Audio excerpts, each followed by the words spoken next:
66 million years ago, the air here does not turn cold. You're standing on a wide, low floodplain in the last few million years of the age of dinosaurs, and the animal this hour belongs to is somewhere out in this warmth, though you might walk for a lifetime and never meet one. Consider a single number first and let it settle. Across the Hell Creek, Lance, and equivalent Maastrichtian rocks of western North America, the armoured dinosaur called Ankylosaurus makes up less than 0.05% of the associated dinosaur specimens ever recovered. Less than 0.05%. It lived alongside Tyrannosaurus rex. It was one of the most heavily built creatures of its world, and it was vanishingly, almost impossibly rare. So the place to begin is not with the animal, but with the world that held it, because you have to feel that world before the rarity means anything. Let the pace of this hour match the pace of that animal, which was slow. Settle where you are. Let your shoulders drop and let the room around you go soft and unimportant. You do not have to follow every fact. You only have to drift through a warm, humid, long, vanished afternoon and let the deep past carry you down towards sleep. The time is the late Maastrichtian, the final stage of the Cretaceous period, roughly 68 to 66 million years ago. That is deep time in the truest sense. It is far enough back that the continents sit in unfamiliar places, that the night sky holds slightly different stars, that no grass grows in broad meadows the way it will much later. And yet the light on this floodplain is not alien. It is the warm, wet light of a subtropical lowland, the kind of heavy afternoon you might recognize from the Gulf Coast or the low country of the American Southeast, only older than any of it by an unimaginable stretch. Feel the air first, because the air is the thing you would notice before anything else. It is warm and thick and still. Estimates for the mean annual temperature of this region during the Maastrichtian fall, somewhere around 61 to 79 degrees Fahrenheit, with no prolonged cold season, no true winter to speak of. There is no month here when the water freezes. The warmth is confirmed, in a quiet way, by the animals that shared the mud. The crocodilians that could not have survived hard frosts, sunning themselves along the slow banks. So the heat you feel is not an accident of one afternoon. It is the baseline of the whole year, pressing in from every direction. The humidity gives that heat a weight.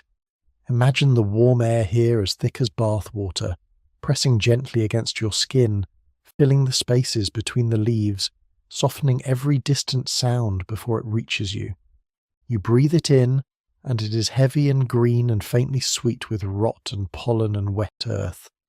Sweat does not evaporate quickly in air like this.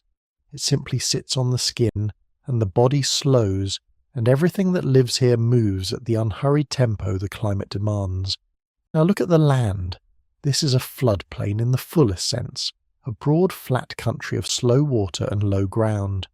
Rivers wind across it in lazy curves, brown with suspended silt, moving so gently that you can barely see the current.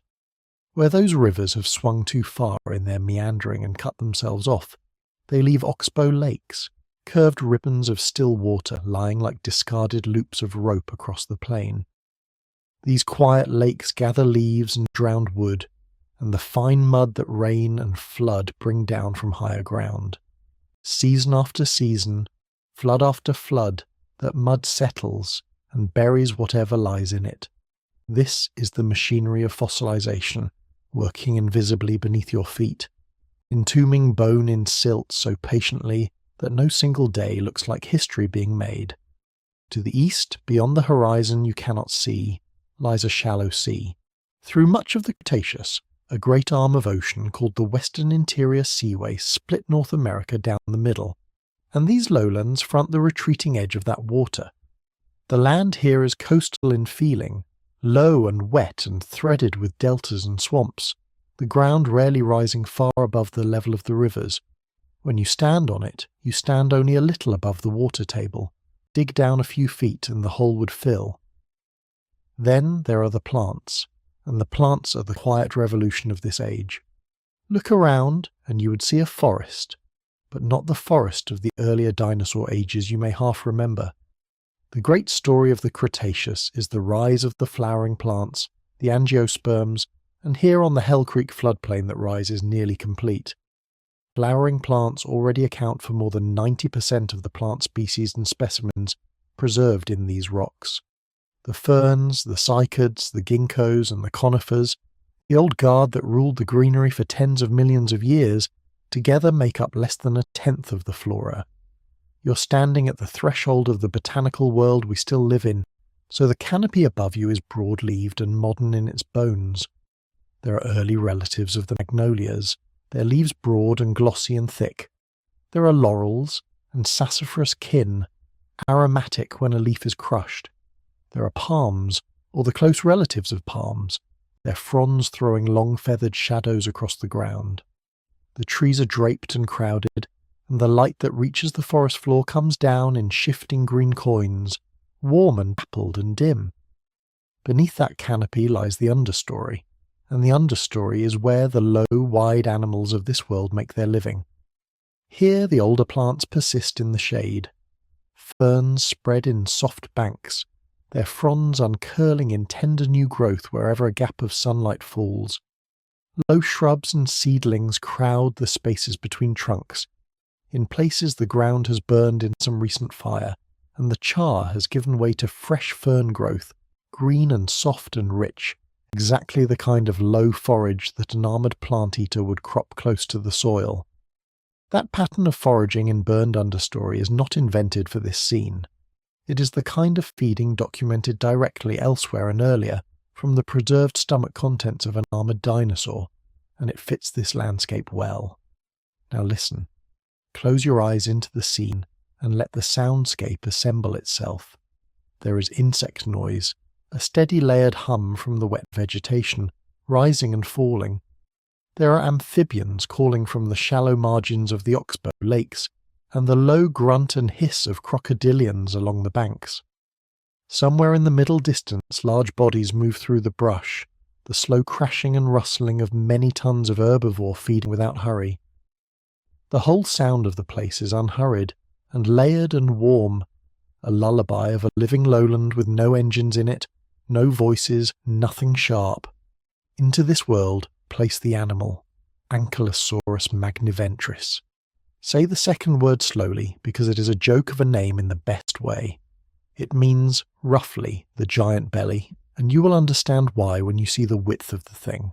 This is a broad, heavy, low-slung plant-eater, built close to the ground like a piece of the ground that has decided to walk.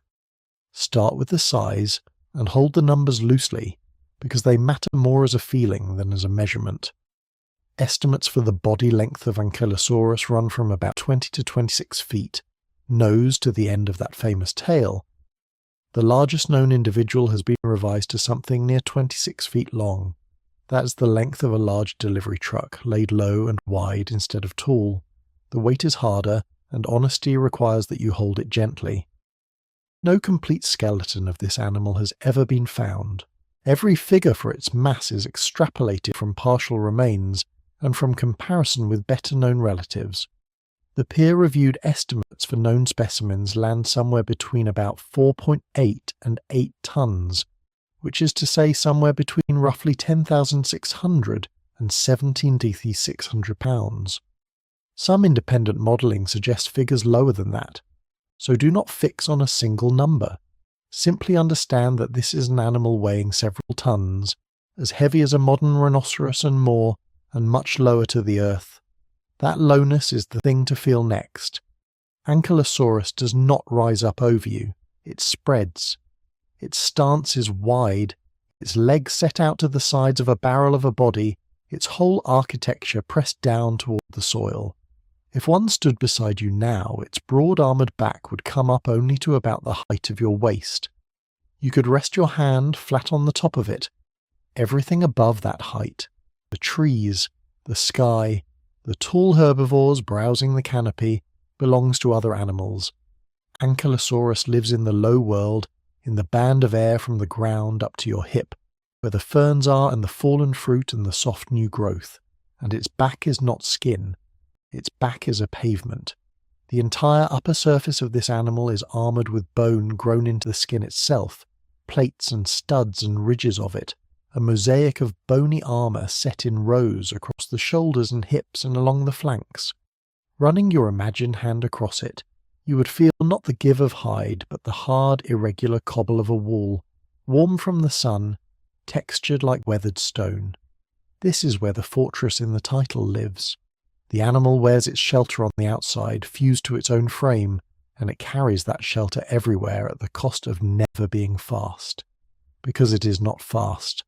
Look at the limbs, thick and reinforced, columns built to bear enormous weight rather than to swing quickly. Biomechanical scaling of those limbs suggests a walking pace on the order of 4 to 6 miles per hour at most.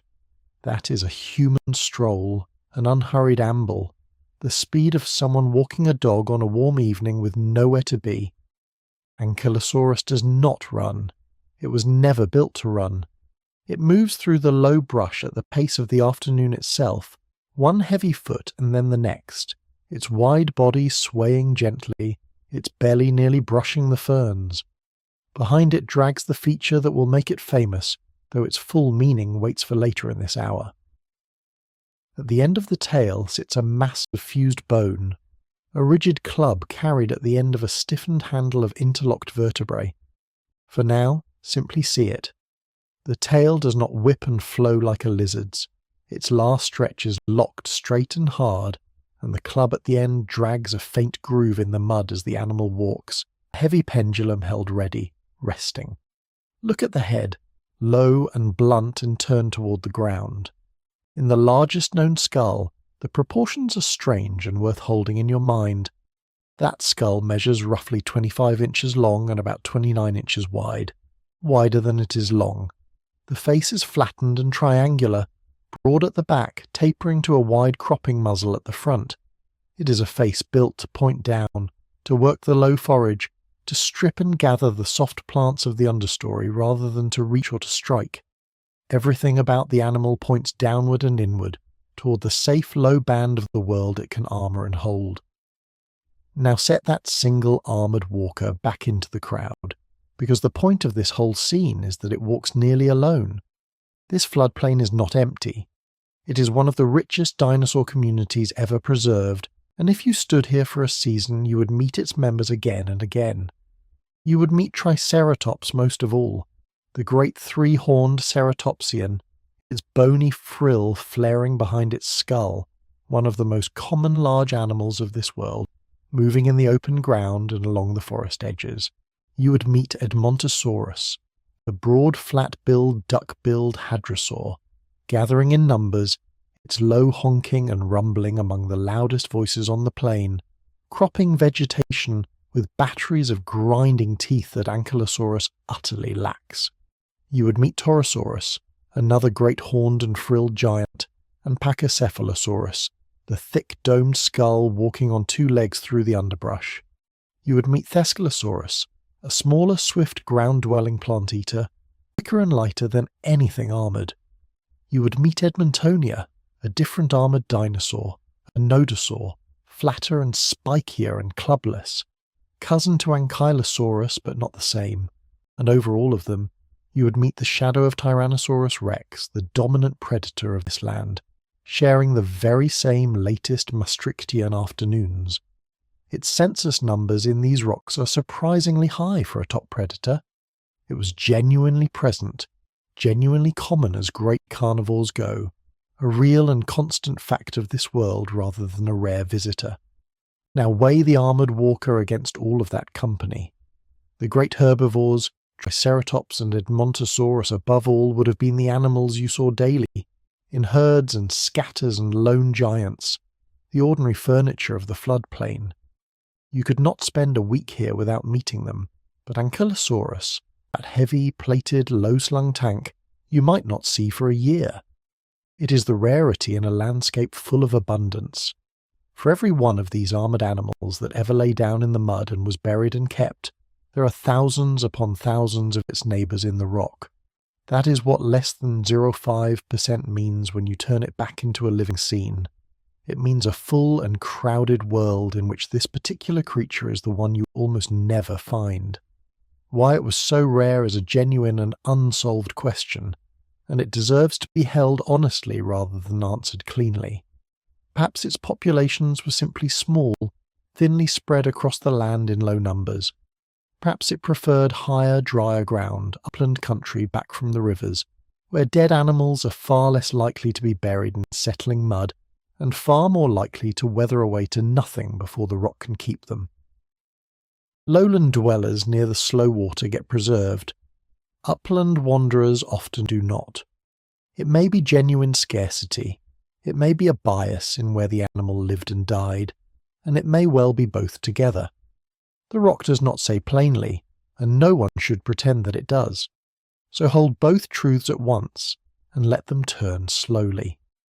Here is one of the most heavily defended land animals of the entire Mesozoic, a walking fortress of bone and keratin, several tons of armour and muscle, built to be nearly unkillable, and here it is, at the same time, one of the rarest large dinosaurs known from its own time and place, an animal whose every fossil is a small event, an animal you would have to be patient and lucky beyond reason to ever meet on this floodplain.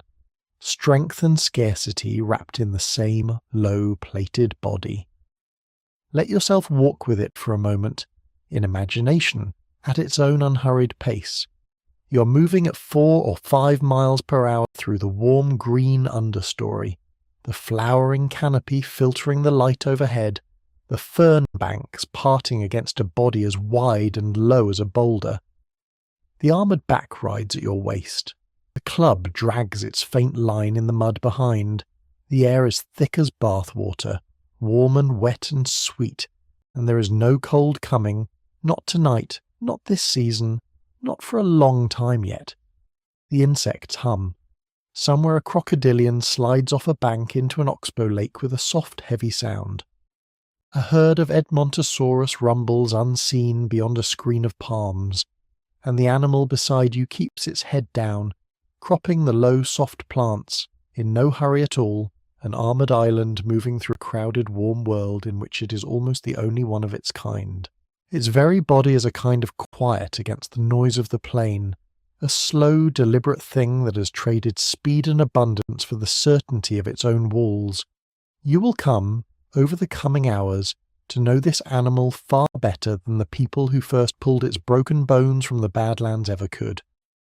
You will learn how its armour was arranged, and what its strange coiled nose may have been for, and how hard that tail club could truly hit, and what it ate, and how it lived out its slow, low-browsing days. You will learn who found it, and when, and how nearly it was mistaken for something else entirely. And you will keep circling back to this same strange fact, the one that opened the hour, the rarity that sits at the centre of everything we do and do not know.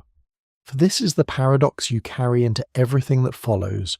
Few dinosaurs are more famous than Ankylosaurus. It is a fixture of every child's picture book, a shape as recognisable as any in the whole prehistoric bestiary, the tank, the fortress, the club-tailed giant. And yet it is known to science from only a handful of specimens, none of them complete, its true size and weight still estimated rather than measured, its full skeleton never once recovered from the ground. And for all its fame, almost no one has ever held a truly complete piece of this animal in their hands. And for all its fame, almost no one has ever held a truly complete piece of this animal in their hands. What we know of Ankylosaurus we have assembled from scraps. A skull here, a run of armour there, a single fused tail club in more than a century of looking. The creature that fills the imagination so completely lives, in the quiet drawers of museums, as a scatter of heavy bone. To meet it, you have to go back to the people who first pried it out of the rock. You have to go back to a stretch of Montana Badlands where the wind rarely stops moving. Set yourself down in that country as it looked to the collectors who worked it. Bare, banded hills rise out of the sagebrush, striped grey and brown and rusty tan. The rock is the Hell Creek Formation, the same layer that holds Tyrannosaurus and Triceratops, laid down in the final few million years of the Cretaceous. Rain cuts it into gullies and slumping slopes.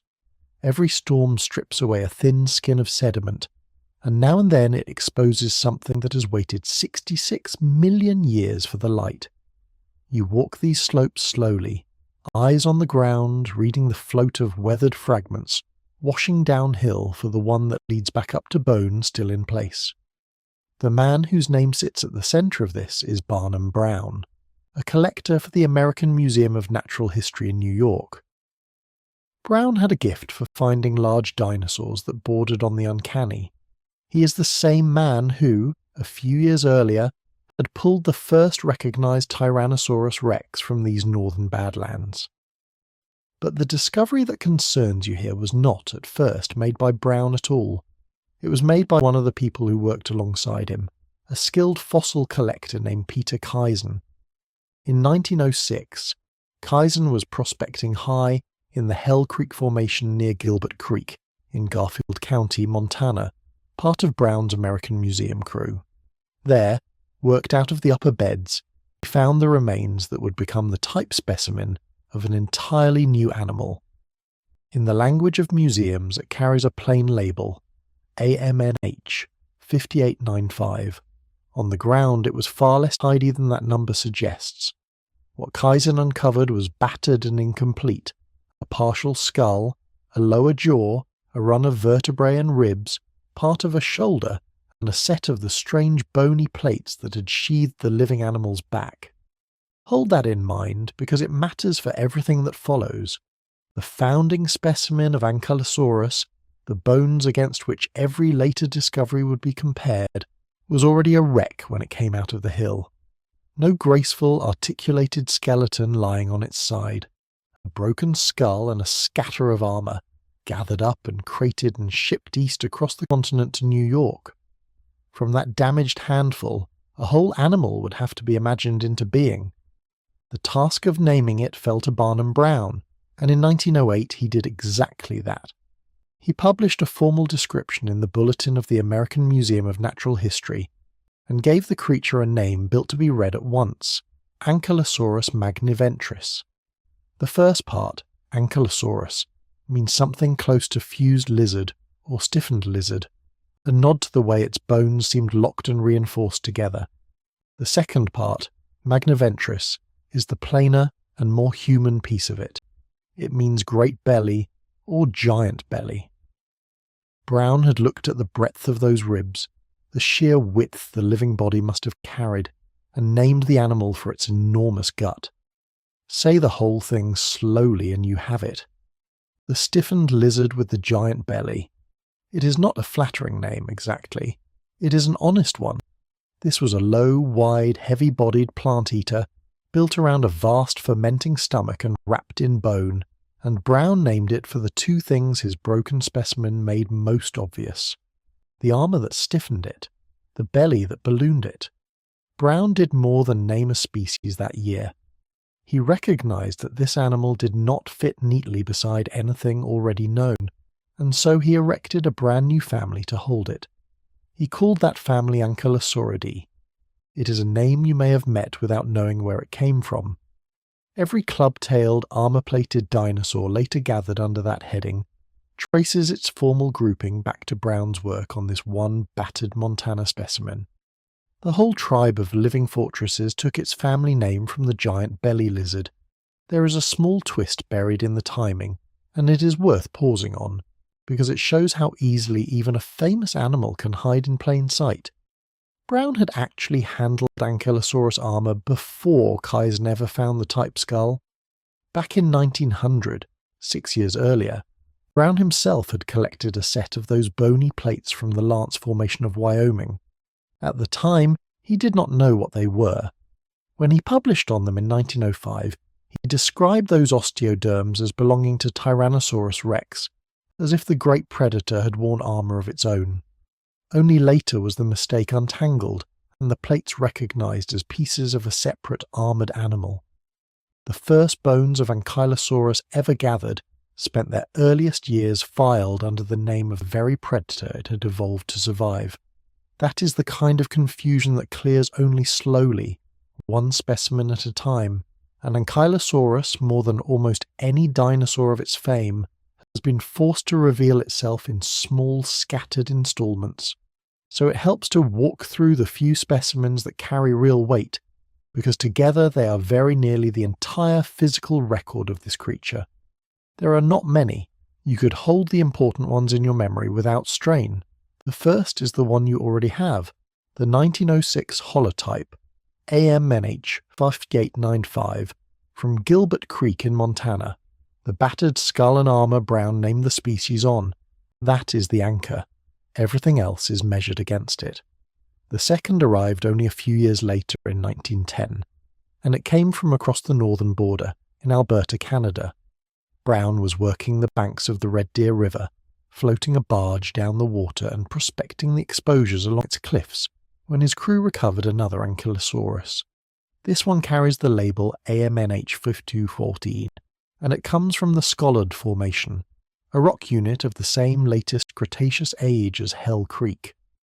For our purposes, it is the single most important specimen ever found, and the reason is simple. It is the only Ankylosaurus ever discovered with its tail club still attached. Sit with that fact for a moment. Of all the specimens confidently assigned to this animal, across more than 100 years of searching 2 countries, exactly one preserves the feature the whole world pictures first, the great fused mace at the end of the tail. Everything you will ever hear about how that weapon was built, how big it was, how the last vertebrae locked together into a rigid handle behind it, rests on this one Alberta skeleton. Lose AMNH 5214, and you lose the direct evidence for the most famous piece of anatomy the creature owned. The third specimen you should carry with you was found later still in 1947, again in Alberta. It is held by the Canadian Museum of Nature and labelled CMN 8 It does not have the tail club. What it has is the head. CMN 8 preserves the largest Ankylosaurus skull ever recovered, and that skull is the source of nearly everything paleontologists say about the size of the biggest individuals. It is a genuinely enormous thing. Here are its numbers, and they are worth hearing slowly because they describe a shape unlike almost any skull you have met. That head measures roughly 25 inches from front to back. It measures roughly 29 inches across. Read those 2 figures again and notice what they are telling you. The skull is wider than it is long, broader across the cheeks than the distance from snout to the back of the head. Picture a paving slab, one of those broad flat stones set into a garden path, wider than your 2 hands can span and heavier than you would ever want to lift. That is the proportion of this animal's face. Flat, splayed, triangular, built for width rather than length. A head shaped less like a jaw and more like a shield. That single skull, CMN 88 drives the upper end of the size estimates for the whole genus. Scaled up from that head, the largest Ankylosaurus is reconstructed at somewhere around 26 feet long. And here, before we go further into numbers, is the honest thing that must be said plainly, because it shapes everything. No complete skeleton of Ankylosaurus has ever been found. Not one. Not in Montana, not in Alberta, not anywhere across its range. Every length you will ever be told for this animal, every weight, every reconstructed silhouette in a museum hall is an extrapolation. It is a careful estimate built by taking these few partial specimens, the battered type skull, the club-tailed Alberta skeleton, the giant lone head, and stretching them out along the framework of better-known relatives. When you hear that Ankylosaurus ran from about 20 to 26 feet in length, you're hearing a considered range, not a measurement off a tape laid down one complete spine. The same caution rides on its weight. Published peer-reviewed estimates for the known specimen spread from roughly 10,600 pounds at the lighter end to a tentative 17,600 pounds for that largest skull. In rounder terms, somewhere between about 5 and 9 tons of animal. That is a wide band, and the width is the point. Some independent modelling has argued for figures lower still. No one can close the gap because the complete body that would settle it has never turned up in the rock. Every number you meet for this creature should be held the way you would hold a stranger's estimate of a shape seen in low light. Useful, sincere, not to be mistaken for the thing itself. Let this be the place I ask one small thing of you before we walk on into the armour. If these slow journeys through deep time are the kind of thing you want more of, follow or subscribe wherever you're listening, on Spotify, on YouTube, or in your podcast app of choice. Then let it go, and settle back into the quiet, and let the Badlands close over us again. Because the search did not stop at 3 specimens, and the map of where this animal turns up is worth walking as well. Ankylosaurus is not a creature of one hillside. Its scattered remains come from a whole band of latest Cretaceous rock strung across the northern western interior of North America, the low country that once fronted a great inland sea. The bone surface in the Hell Creek Formation of Montana, where the type specimen was found. They surface in the Lance Formation and the Ferris Formation of Wyoming, where Brown had gathered those first misfiled plates. They come from the Schollard Formation of Alberta, home of the club-tailed skeleton, and they reach north and east into the Frenchman Formation of Saskatchewan. Draw a line connecting those places, and you have sketched the animal's known world: Montana, Wyoming, Alberta, Saskatchewan. A spread of hundreds of miles, all of it the same drowned, humid, subtropical lowland in the final act of the age of dinosaurs. Yet across that entire range, over all those formations and all those field seasons, the confidently identified specimens remain few. You can count the ones that matter on your fingers. For an animal this large, this heavily built, this instantly recognizable, that scarcity is genuinely strange, and it is a puzzle we will return to. A giant that everyone can picture, and that the rock has almost entirely refused to hand over. Think about what that means for the collectors. When Kaizen found the type in 1906, he could not have known he was gathering one of only a handful his science would ever confidently possess.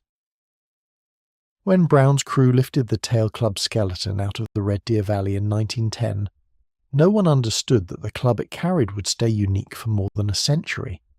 These were not the routine finds they might have seemed at the time. Each was, in its way, close to irreplaceable, and only the slow accumulation of empty field seasons afterward revealed how lucky the early years had been. It is worth dwelling too on what those first specimens actually looked like as objects, because it feeds directly into the confidence and the humility of everything said about this animal. The type skull was crushed and worn. The armour came out as loose plates, separated from the flexible skin that had once held them in ordered rows across the back. When you separate a suit of armour from the body it protected, and let the individual scales scatter, then bury them, then wait 66 million years, then dig them up broken, you're left with a puzzle whose box has no picture on the lid. How the plates fitted together, which sat where, how the rows ran across the shoulders and the hips and the flanks, all of it has to be reasoned out. And reasonable people have disagreed.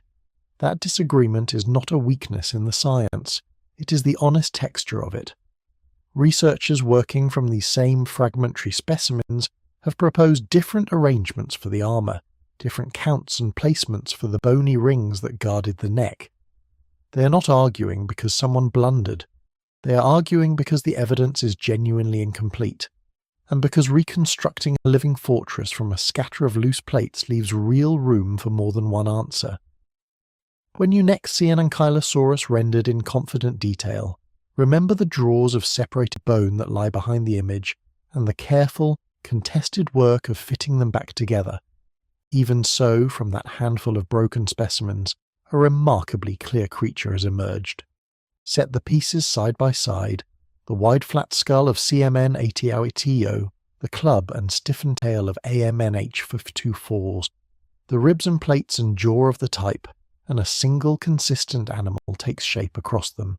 Low to the ground, immensely broad, built around that great belly Brown named it for, wrapped from neck to tail in bone, slow, deliberate and armoured on a scale almost nothing else in its world could match. The specimens are few, but they point the same direction, and that agreement is part of why the reconstruction holds together as well as it does. There is something quietly moving in how much has been drawn from so little. Consider the arithmetic of it. One battered type skull from 1906, one club-bearing skeleton from 1910, one giant lone skull from 1947, a handful of other referred fragments across 4 formations and 2 countries. That is very nearly the whole of it. And on that thin foundation rests one of the most recognizable dinosaurs in the world, an animal children can name on sight, an animal whose silhouette is shorthand for armour itself. The gap between how completely we picture Ankylosaurus and how little of it we actually possess is one of the strangest facts in all of dinosaur science. Barnum Brown could not have foreseen that gap when he wrote his 1908 description. He was doing what naturalists do, giving a new creature a name and a place, fitting it into the great branching order of life. He named the genus, named the species, raised the family Ankylosauridae to hold it and its kin, and moved on to other work, other digs, other giants waiting in other hills. He had no way of knowing that the specimens on his lab tables would remain, more than 100 years later, close to the sum total of what this animal would ever consent to reveal. He was, without knowing it, describing one of the rarest common dinosaurs that has ever lived. Famous everywhere, found almost nowhere. The full account of Ankylosaurus, then, is in large part the story of learning to read an animal from its armour, because armour is very nearly all it left behind in any quantity. The plates outnumber the good skulls. The osteoderm survive when the delicate bones do not. The very feature that made this creature a fortress in life is the feature that has most reliably endured into the rock, hard, dense and durable, where thinner bone crumbled and washed away. If you want to know this animal, the bone that sheathed it is where you're going to spend most of your time, simply because it is what remains. So let the field season end. Let the crates close and the wind resume its work on the bare Montana hills, stripping away another thin skin of sediment, exposing the next fragment that will wait, patient and unhurried, for someone to walk slowly down the right gully and see it. The type skull is safe in New York. The tail club is safe in its drawer. The great flathead, wider than it is long, sits quiet in its Canadian museum, still the largest of its kind ever found. And from those few battered pieces the picture of the living fortress begins to sharpen, plate by heavy plate. The strange thing about the fortress is how quietly it entered the record. It did not arrive as a mounted skeleton or a single astonishing skull. It arrived as loose pieces, and for years nobody was entirely sure whose pieces they were. To understand the animal, you have to first understand how easy it is to misread bone scattered loose in stone, and how long a mistake can sit unnoticed once it has been written down. Go back to the year 1900, to the dry country of eastern Wyoming, to the beds of the Lance Formation. A collector named Barnum Brown, working for the American Museum of Natural History in New York, was moving across that ground. Brown was the most gifted fossil hunter of his generation, a man with an uncanny eye for a weathered edge of bone against weathered rock. That season he gathered, among many other things, a set of thick, sculpted bony plates, osteoderms, armour. He did not yet know what wore them. Picture the ground he was reading. A badland slope bare of grass cut by small dry channels. The plates lay loose on the surface where slow erosion had freed them, and where they had slid a little downhill over the seasons. Imagine coins spilled from a torn pocket onto a tilted floor, some face up, some buried to the rim, each one carried a slightly different distance by gravity and rain. That is roughly how disarticulated armour presents itself, not in a neat sheet, in a scatter. Each plate a separate small puzzle, its original position on the body already lost to the collapse of the carcass and the long grind of time. This is the quiet difficulty at the centre of the whole thing. An osteoderm out of context does not announce its owner. It is a knob or a keeled oval of solid bone, often with a rough underside and a smoother crown, and on its own it does not tell you the shape of the animal it came from. Many different armoured creatures grew plates that, in isolated fragments, can look confusingly alike. so a scatter of loose armour is one of the hardest things in all of paleontology to assign correctly. You're trying to rebuild a wall from a handful of bricks found lying apart in the dirt, with no mortar left and no drawing of the house. Now the mistake. A few years after that Wyoming season, in 1905, the museum published the description of a new and spectacular predator from those same latest Cretaceous beds. Tyrannosaurus rex, the tyrant lizard king. It was, and remains, one of the most famous names ever given to an extinct animal. And into that early accounting, bound up with the great meat-eater, went some of those bony plates. The armour was read as belonging to the predator. For a short window in the record, a piece of the fortress wore the tyrant's name.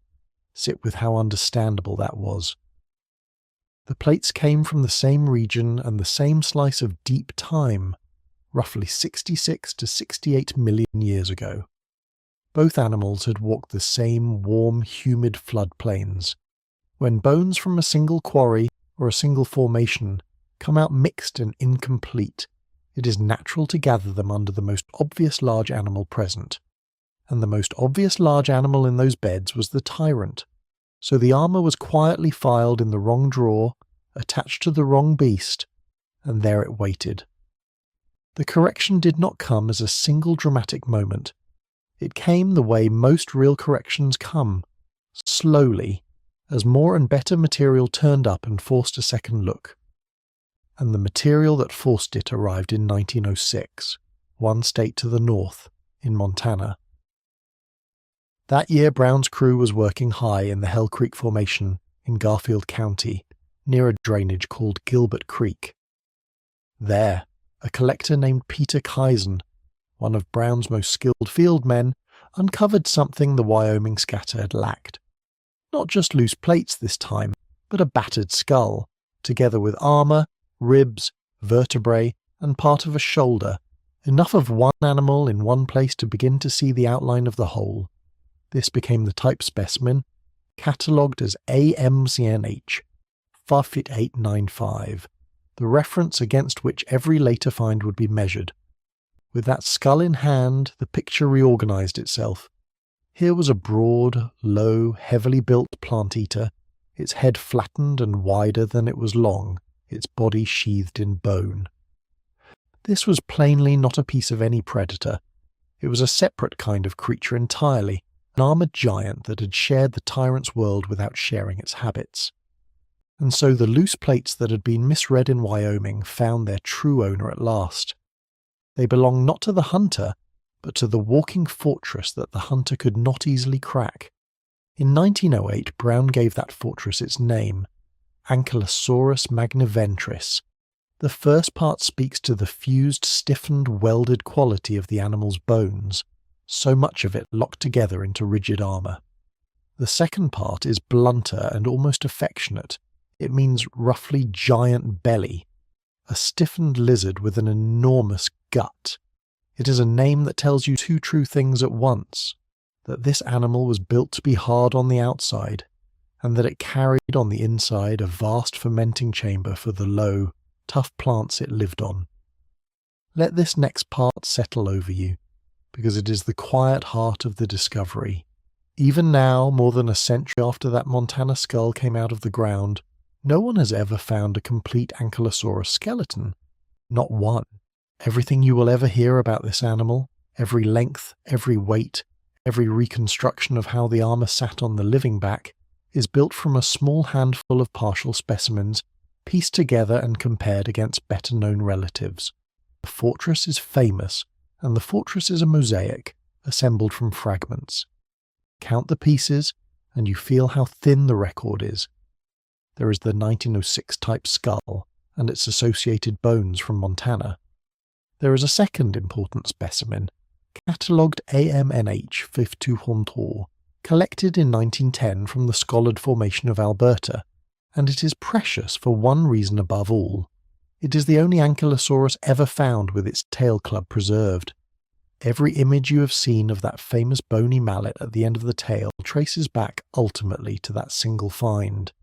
And there is a third, catalogued CMN 51, found in 1947 in Alberta, which carries the largest skull known, about 25 inches long and 29 inches wide, broader than it is long, the source of the upper end of the size estimates. A short list. A few good specimens, scattered across decades and across hundreds of miles of the northern plains. That scarcity is not just a quirk of collecting, it appears to be real. When you tally the associated dinosaur remains recovered from the Hell Creek, the Lance, and the equivalent latest Cretaceous beds, Ankylosaurus makes up less than 0.05% of them, less than 1 in every 2,000. In the same rocks, the horned Triceratops and the duck-billed Edmontosaurus turn up again and again. The armoured fortress turns up almost never. Its close cousin Euoplocephalus, living a little earlier in Alberta, is known from dozens of specimens, an embarrassment of riches by comparison. Ankylosaurus, the icon, remains one of the rarest large dinosaurs of its own time and place. Why is not fully settled? It may have preferred higher, drier ground, upland country less likely to bury and preserve a body than the muddy lowlands where its relatives died and sank. It may simply have been uncommon, perhaps both. So return to that tilted badland slope and to the plates lying loose upon it like scattered coins. That image is not just a way to picture erosion, it is the whole problem of this animal in miniature. The fortress does not come out of the rock as a fortress. It comes out as pieces, prized apart by 66 million years of collapse and burial and slow uncovering, and it falls to patient hands to gather them, to resist the easy guess, to notice when a plate has been filed under the wrong name, and to move it quietly to where it truly belongs. The early confusion with the tyrant was not carelessness.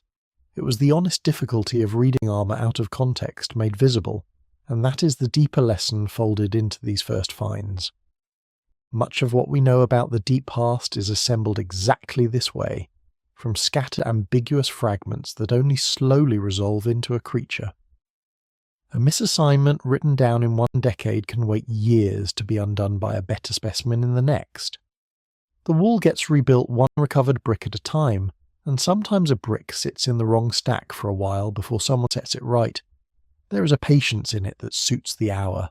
No sudden revelation, just careful hands, turning each piece over, asking whose it really is.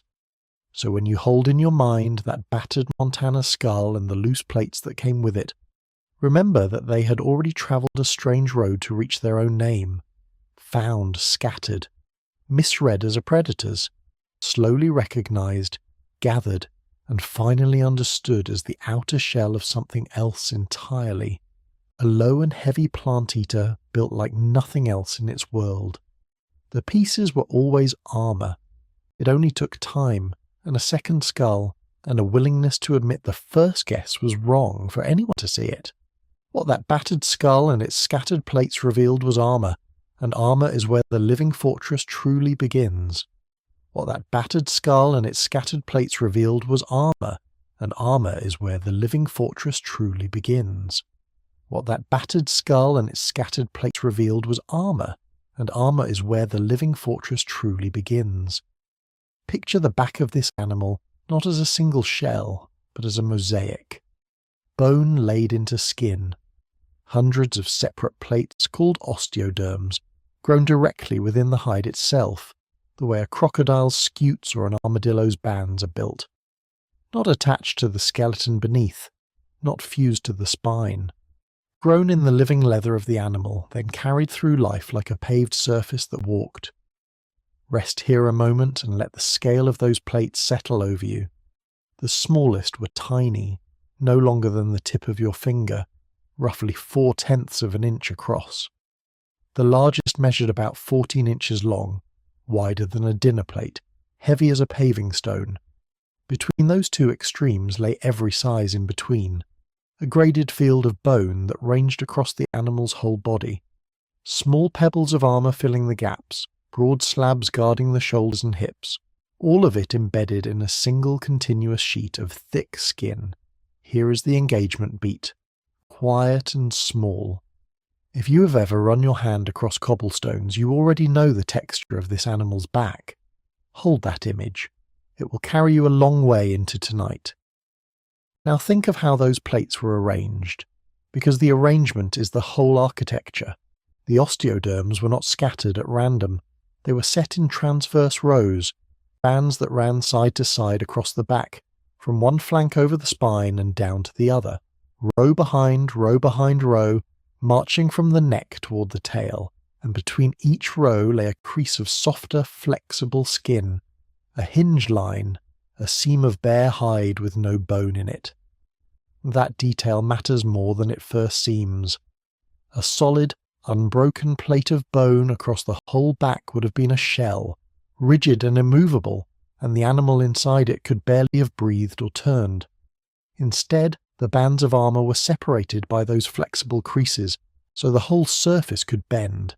The back could flex as the animal walked, the body could swell as the lungs filled and the gut worked. The armour moved with the animal rather than fighting it. Paving stones pressed into leather, and the leather still allowed to bend. Feel that under your palm as you drift. Hard tile, then a soft groove. Hard tile, then a soft groove. All the way down the long, broad back of a creature the size of a small tank, and the plates themselves were not the whole of it. In life, each bony osteoderm was almost certainly sheathed in keratin, the same material that makes your fingernails, the same substance that forms a horn, a beak, a claw, the hard outer layer of a hoof. Keratin does not fossilize easily. It rots and vanishes long before the bone does, so we almost never find it preserved. But we can infer it, and in close armoured relatives we have begun to see its traces directly. That inference changes the picture of this animal in an important way. The bone we dig from the rock is only the core. The living armour was larger. Each plate carried a keratin cap over the top of it, extending its size, sharpening its edges, adding a hard outer skin that we can no longer measure because it is simply gone. Somewhere on the order of a thumbnail's thickness, perhaps, thin as that hard sheet over the end of your own finger, and yet that thin shell would have hardened every point and every ridge, turning a field of bony lumps into a continuous tough, weather-worn crust. A keratin shell no thicker than a thumbnail. Not plate armour in the medieval sense, not inches of solid metal, but a thin hard rind stretched over bone, stretched over a foot of muscle and hide. Layered defence. And layered defence, spread across a body this large, does not need to be thick anywhere to be nearly impossible to bite through. Now let your attention move forward, up the long slope of the back toward the neck, because the neck was a special problem, and it received a special solution. The head and neck are where any large plant eater is most vulnerable. A predator that cannot crack the armoured back will always reach for the softer throat, the base of the skull, the place where the spine runs close beneath the skin, and so across the neck of this animal lay a structure paleontologists call the cervical half-ring, a band of fused armour curving over the top and sides of the neck like a bony collar, shielding exactly the region a hunter would most want to reach. Here honesty asks us to slow down, because this is one of the places where the science is genuinely unsettled. The exact arrangement of that neck armour, how many half-rings there were, how the individual plates fit together into them, is disputed among the researchers who have studied this animal most closely. Kenneth Carpenter, who produced a detailed redescription of the species, reconstructed the neck armour one way. Victoria Arbour and Philip Curry, working through the same kinds of scattered, disarticulated pieces, have argued for other interpretations. The reason for the disagreement is simple, and it is worth understanding because it runs through everything about this animal. The armour is almost never found in place. When one of these creatures died and its body came apart in the mud, the osteoderms scattered. They separated from the skin, drifted, tumbled, and settled apart from one another. So when a paleontologist finds a box of loose armour plates, the puzzle is not just describing each piece. The puzzle is deciding where on the living body each piece belonged, and how the pieces near the neck lock together into rings. Reasonable scientists, looking at the same bones, have reached different answers. That is not a weakness in the science. That is the science being careful, and refusing to pretend to a certainty the fossils do not support. So hold the neck armour loosely in your mind tonight. A bony collar, real and heavy, guarding the throat. Its precise shape still argued over in journals, still open, still honestly unresolved. Let your eye travel a little further forward now to the head itself, because the skull of this animal is one of the strangest and most distinctive parts of the whole design.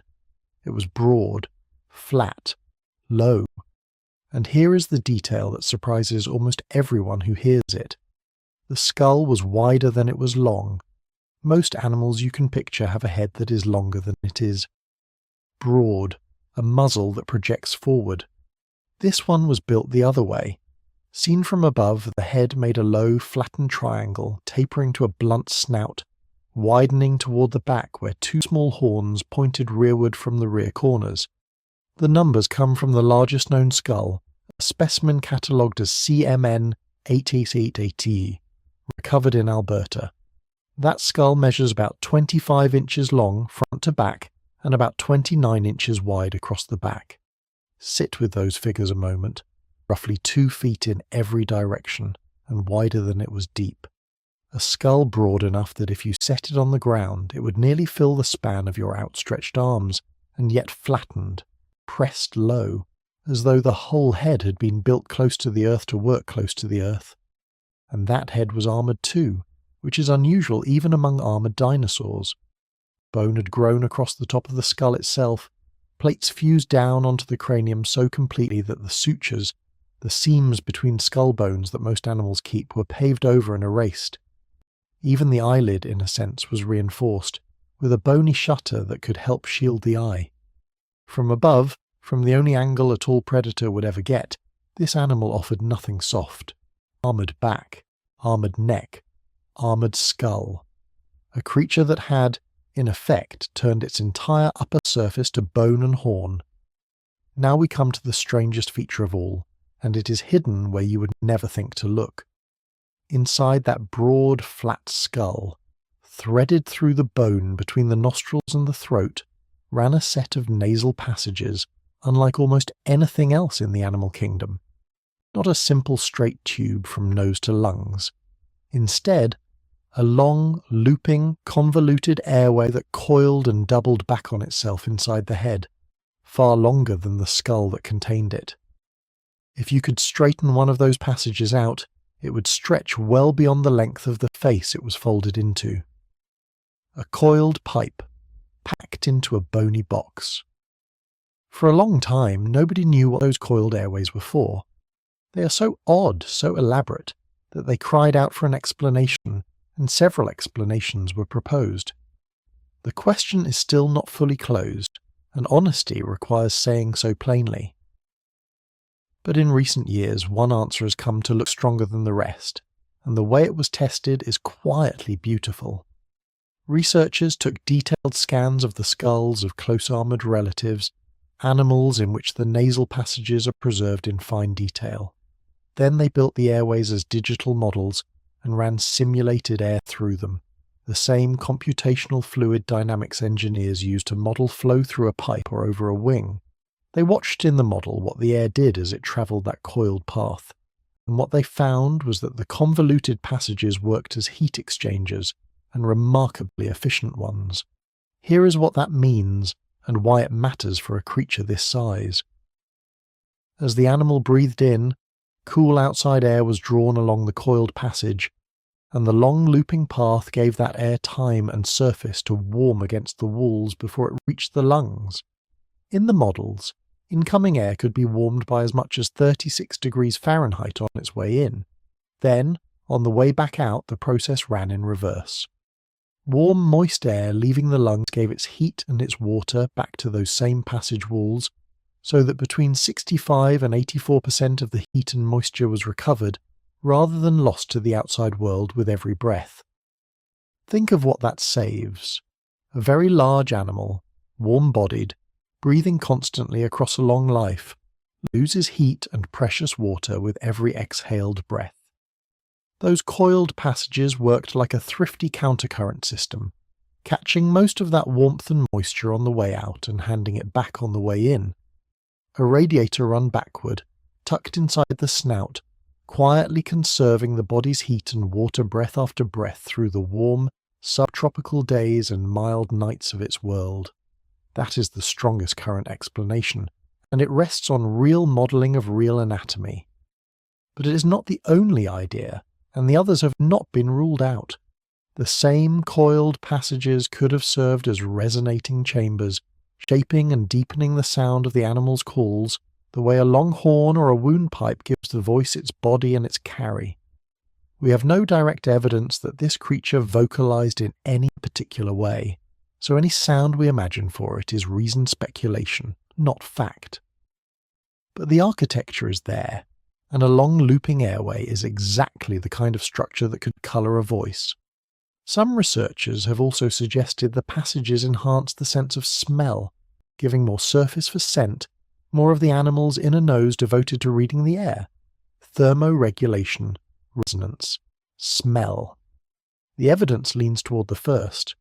The others remain on the table, proposed and not dismissed, and the careful thing is to hold all three and let the strongest lead. That is a great deal of anatomy to carry, and here near the middle of it all is the quiet reminder that keeps this channel going. Follow or subscribe wherever you're listening, on Spotify, on YouTube, or in your podcast app of choice. Now let the machinery of the skull settle, and let us stand back and ask the simplest question of all about this creature. How big was it really, and how much did it weigh? The answer is an honest lesson in uncertainty, and it is worth telling slowly because it teaches you how paleontology actually works. There is no complete skeleton of this animal. There never has been. Not one individual has ever been found whole, spine to tail, skull to toe, with all its armour in place. Everything we say about its size is stitched together from partial remains, from a skull here and a tail there and a scatter of plates from a third animal, compared against the more complete skeletons of its close relatives. So every length, every weight you will ever hear is an estimate, not a measurement, an educated reconstruction, carrying real error bars. The peer-reviewed figures for the specimens we know place the mass somewhere between about 4.8 tons and 8 tons. In pounds, that runs from roughly 10,600 pounds at the lighter end to something near 17,600 pounds for the largest skull. The same CMN 88, whose broad face we measured a moment ago.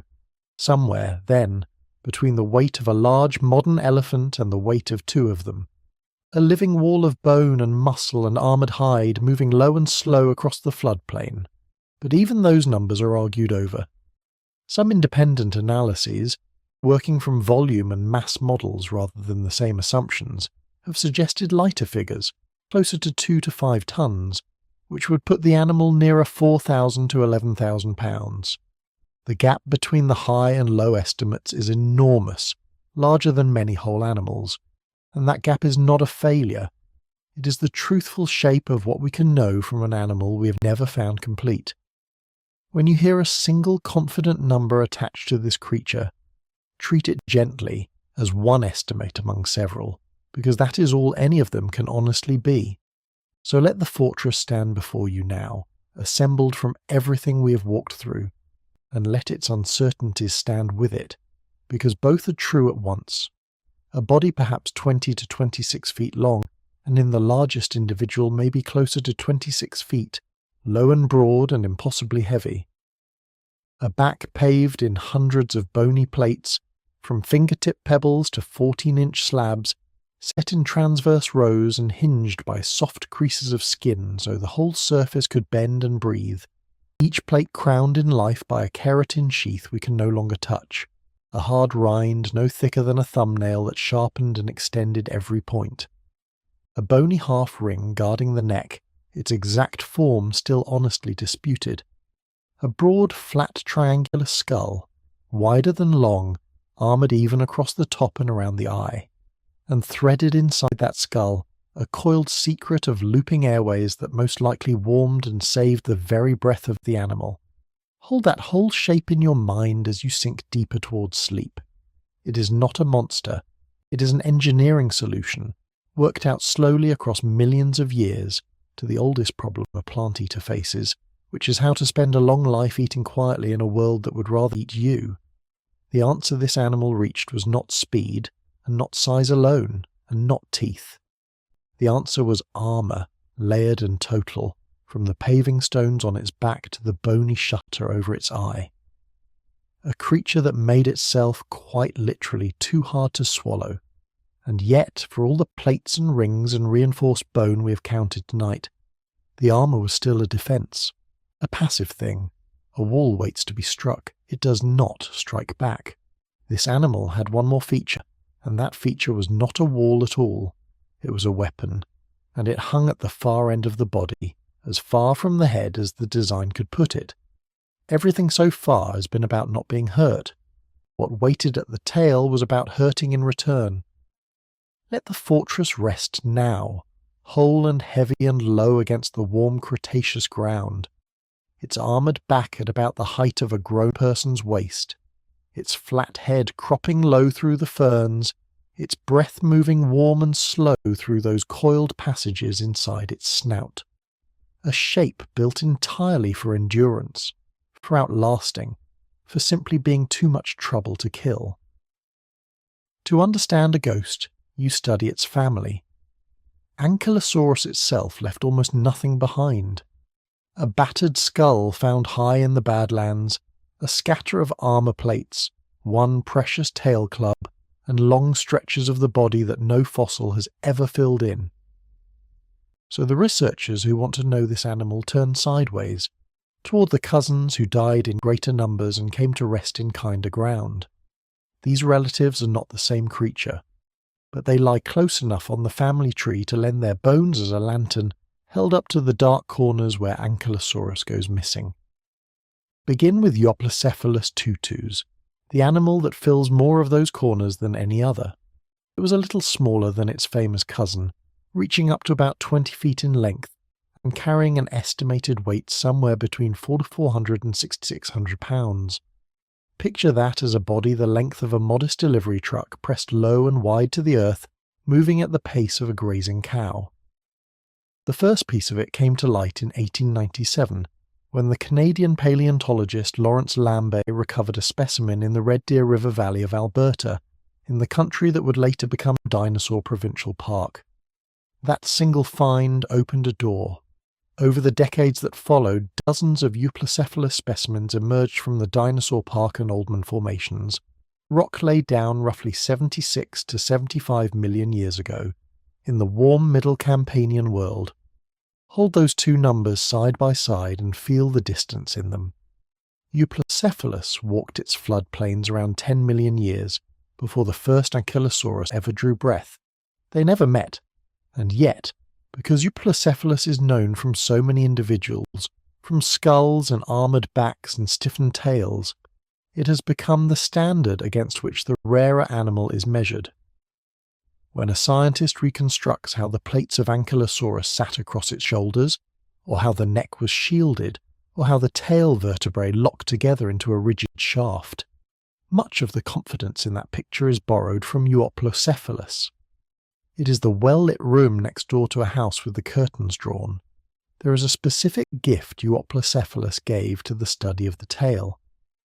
In 2009, the paleontologist Victoria Arbour built a biomechanical model of ankylosaurid tail clubs, and she used Euplocephalus data to do it, since no complete Ankylosaurus tail club exists intact enough for direct testing.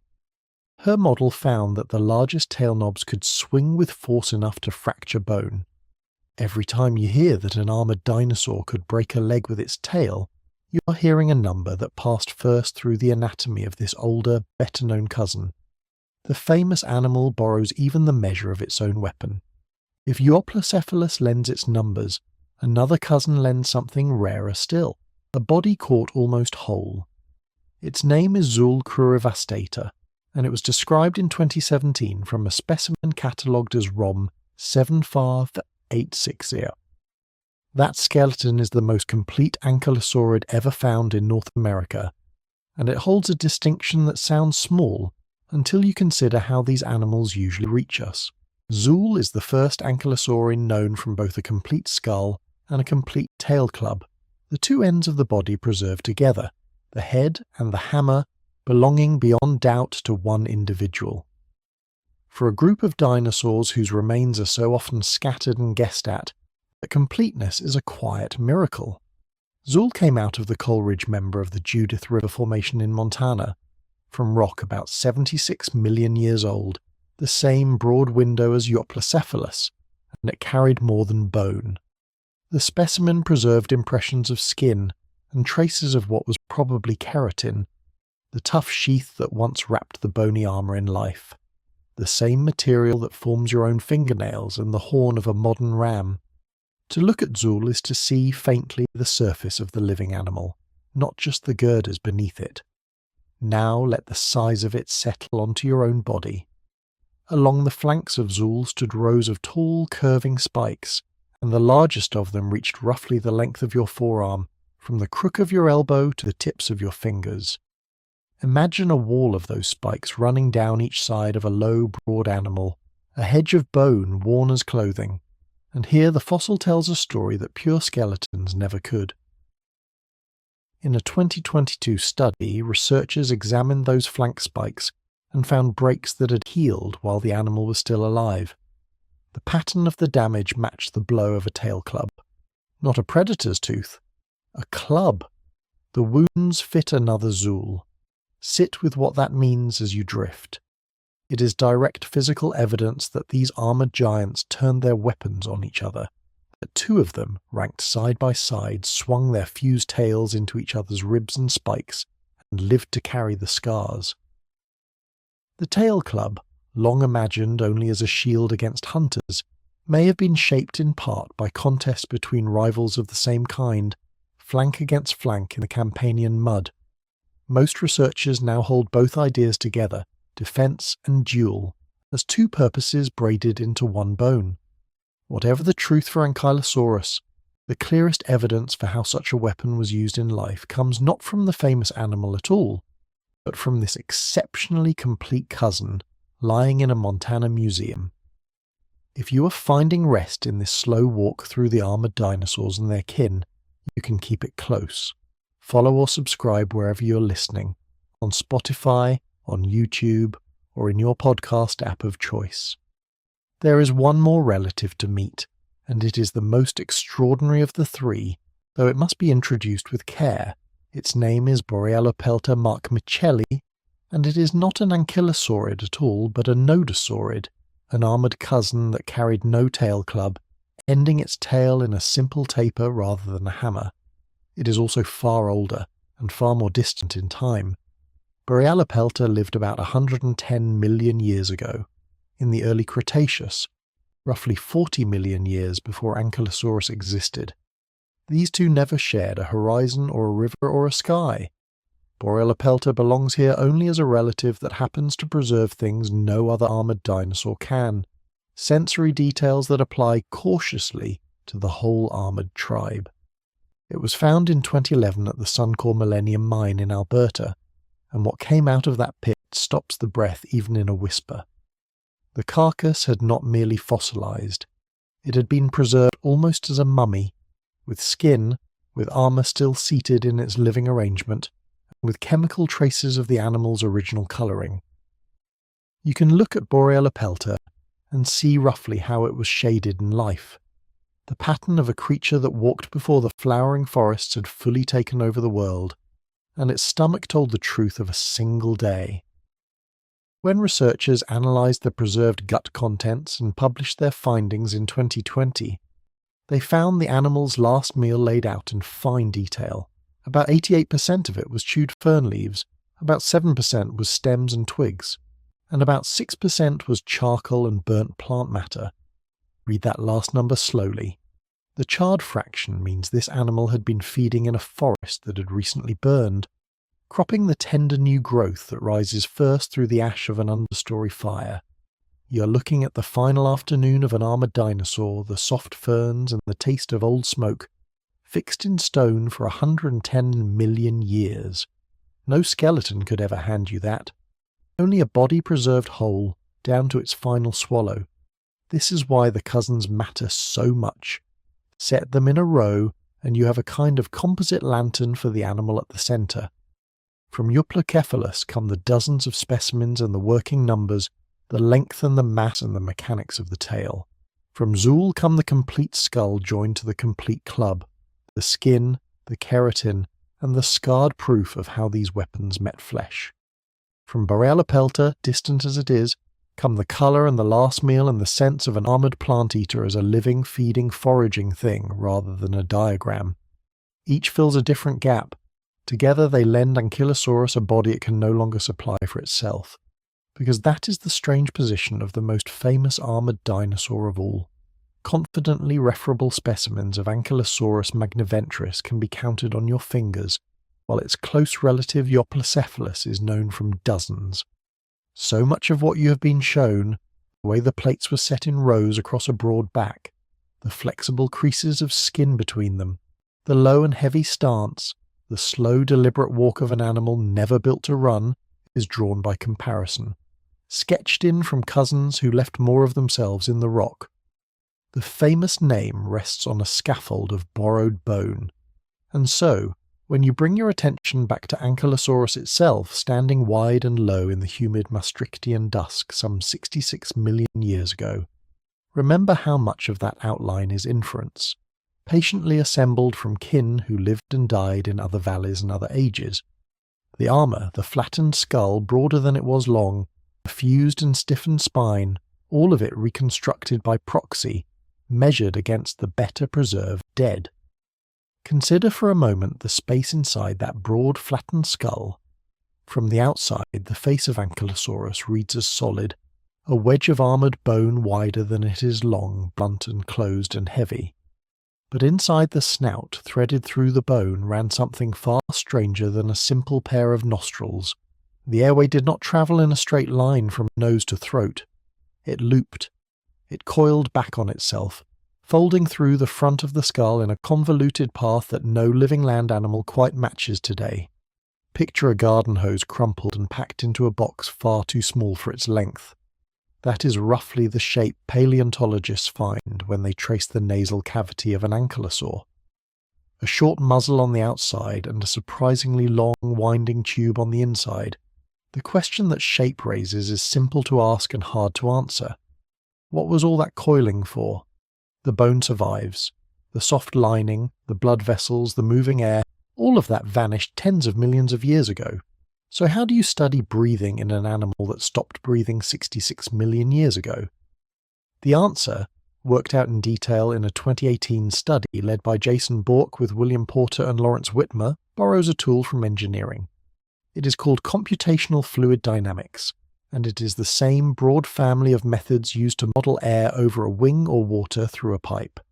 The idea is to take a physical space and fill it, inside a computer, with a virtual fluid. In this case, the fluid is air, and the space is the reconstructed nasal passage of an armoured dinosaur.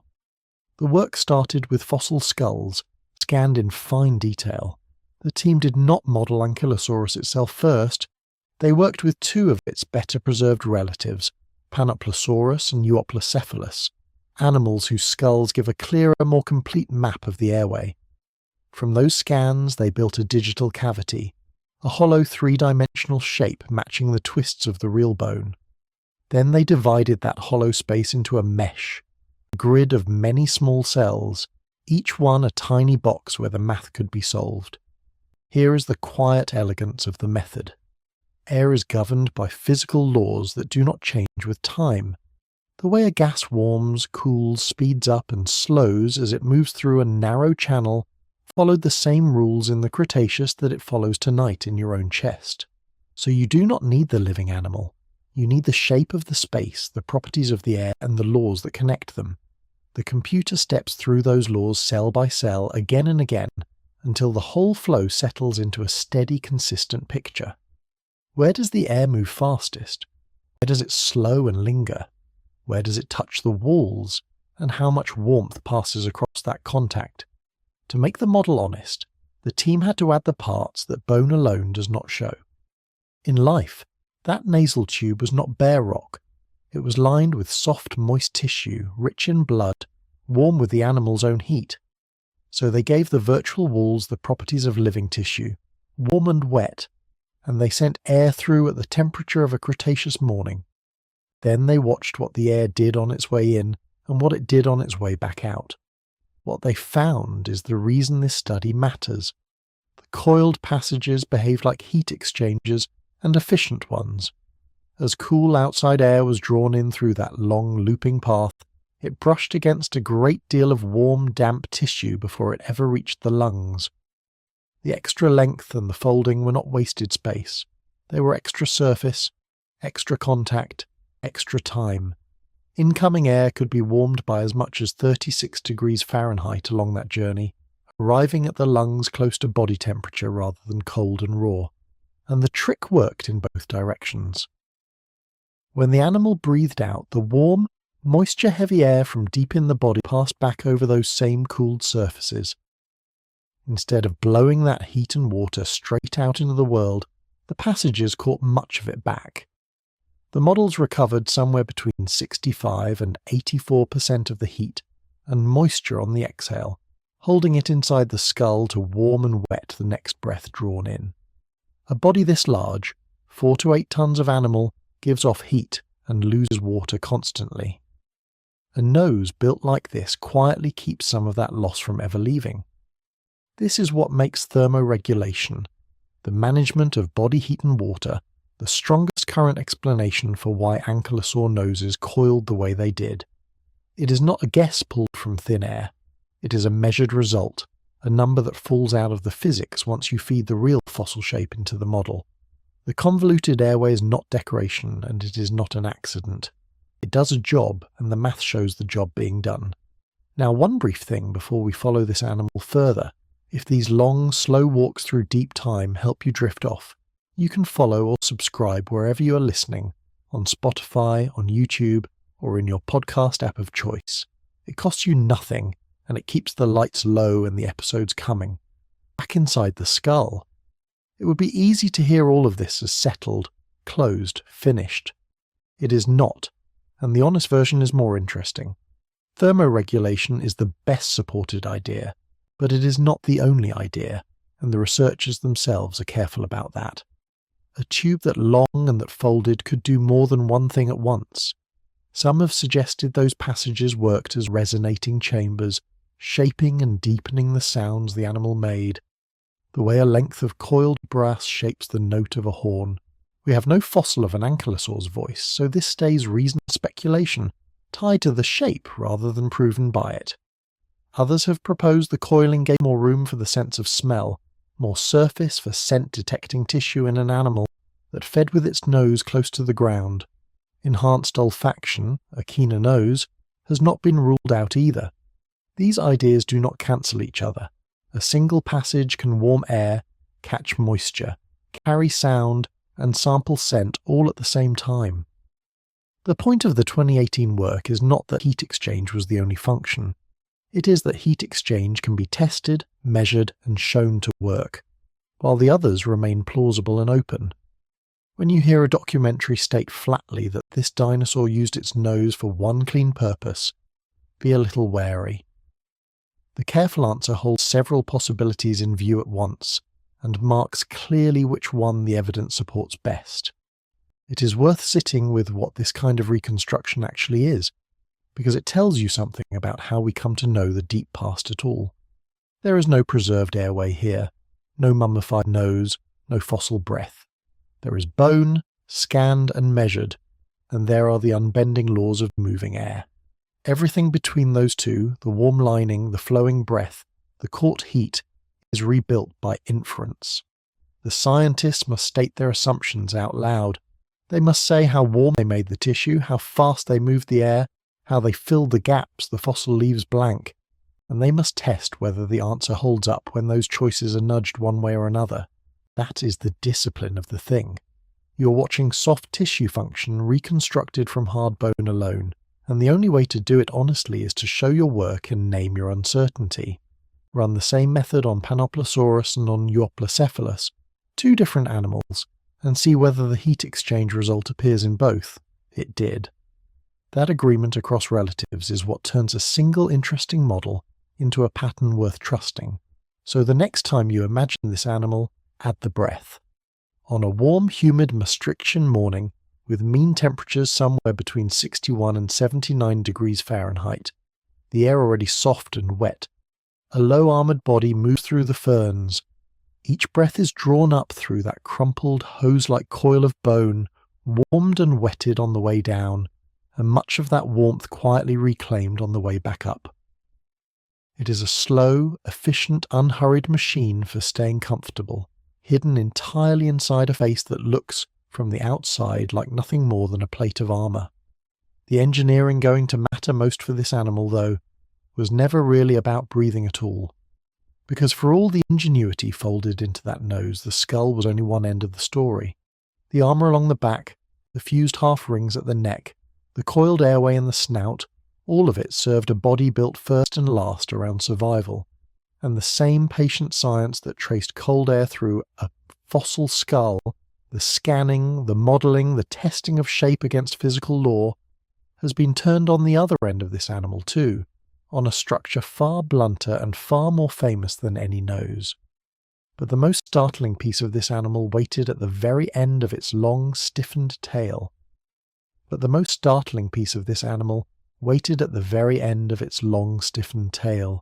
You have spent this walk learning the armour along its back, the plates set in rows like paving stones, the shield of bone across its neck. All of that was defence worn close to the body. The tail was something else.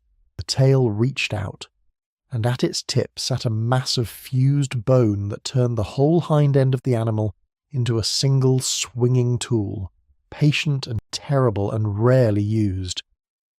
Consider first how little of it we actually hold. For all the fame of this creature, only one Ankylosaurus tail club has ever been found. It belongs to a specimen catalogued as AMNH 522 Humthor, collected in 1910 from the Schollard Formation of Alberta. That single find is the only member of its entire kind to preserve the club that made the family famous. Everything you're about to hear about how it was built rests on one fossil studied and restudied, measured with care by people who knew how rare it was. Picture that club as it sits in the collection. It measures roughly 2 feet long, close to 19 inches across at its widest, and about 7.5 inches tall. In the older measurements, that is around 60 centimetres by 49 by 19.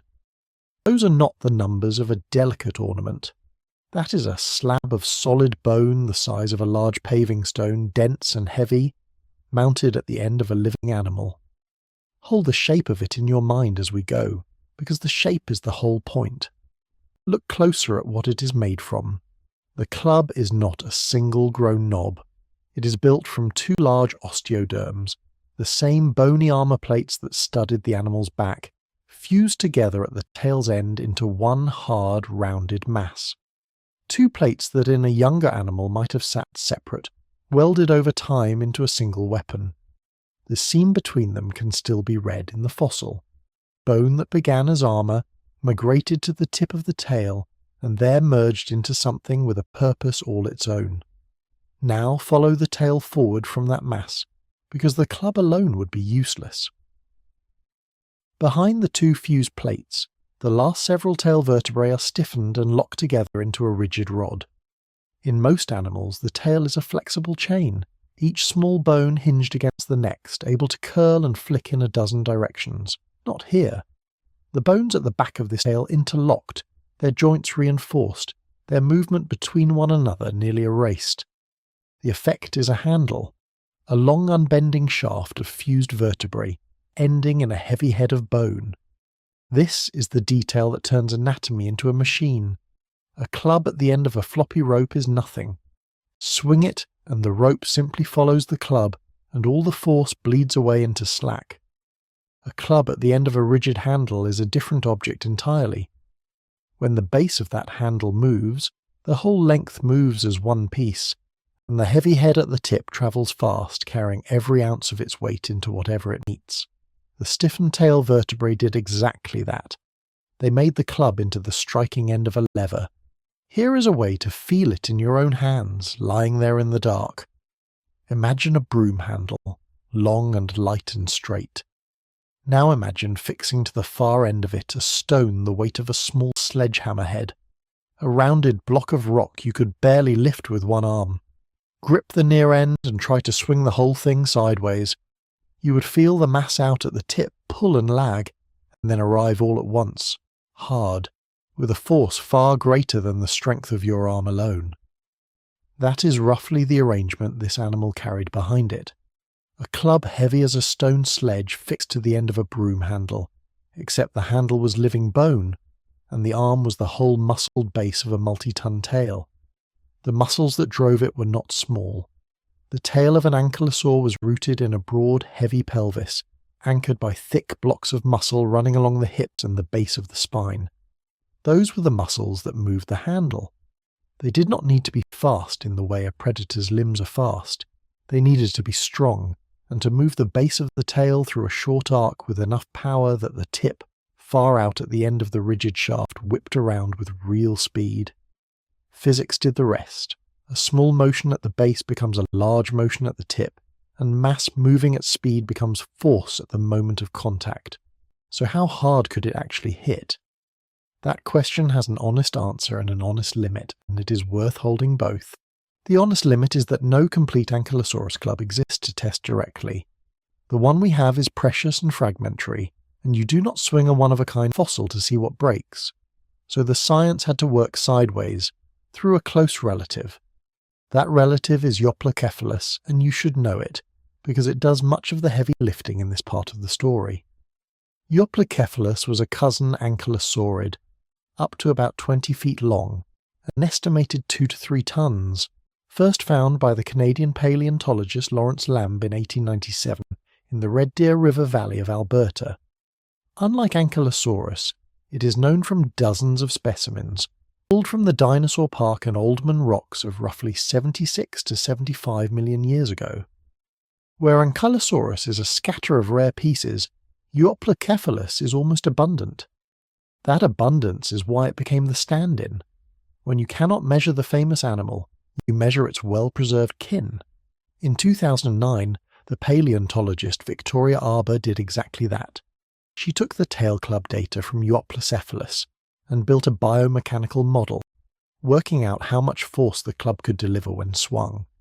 She looked at how large the bony knob was, how the tail was arranged, how the mass would move through an arc, and the finding, careful and measured, was that large clubs could strike with force enough to fracture bone, not merely to bruise or to warn, to break.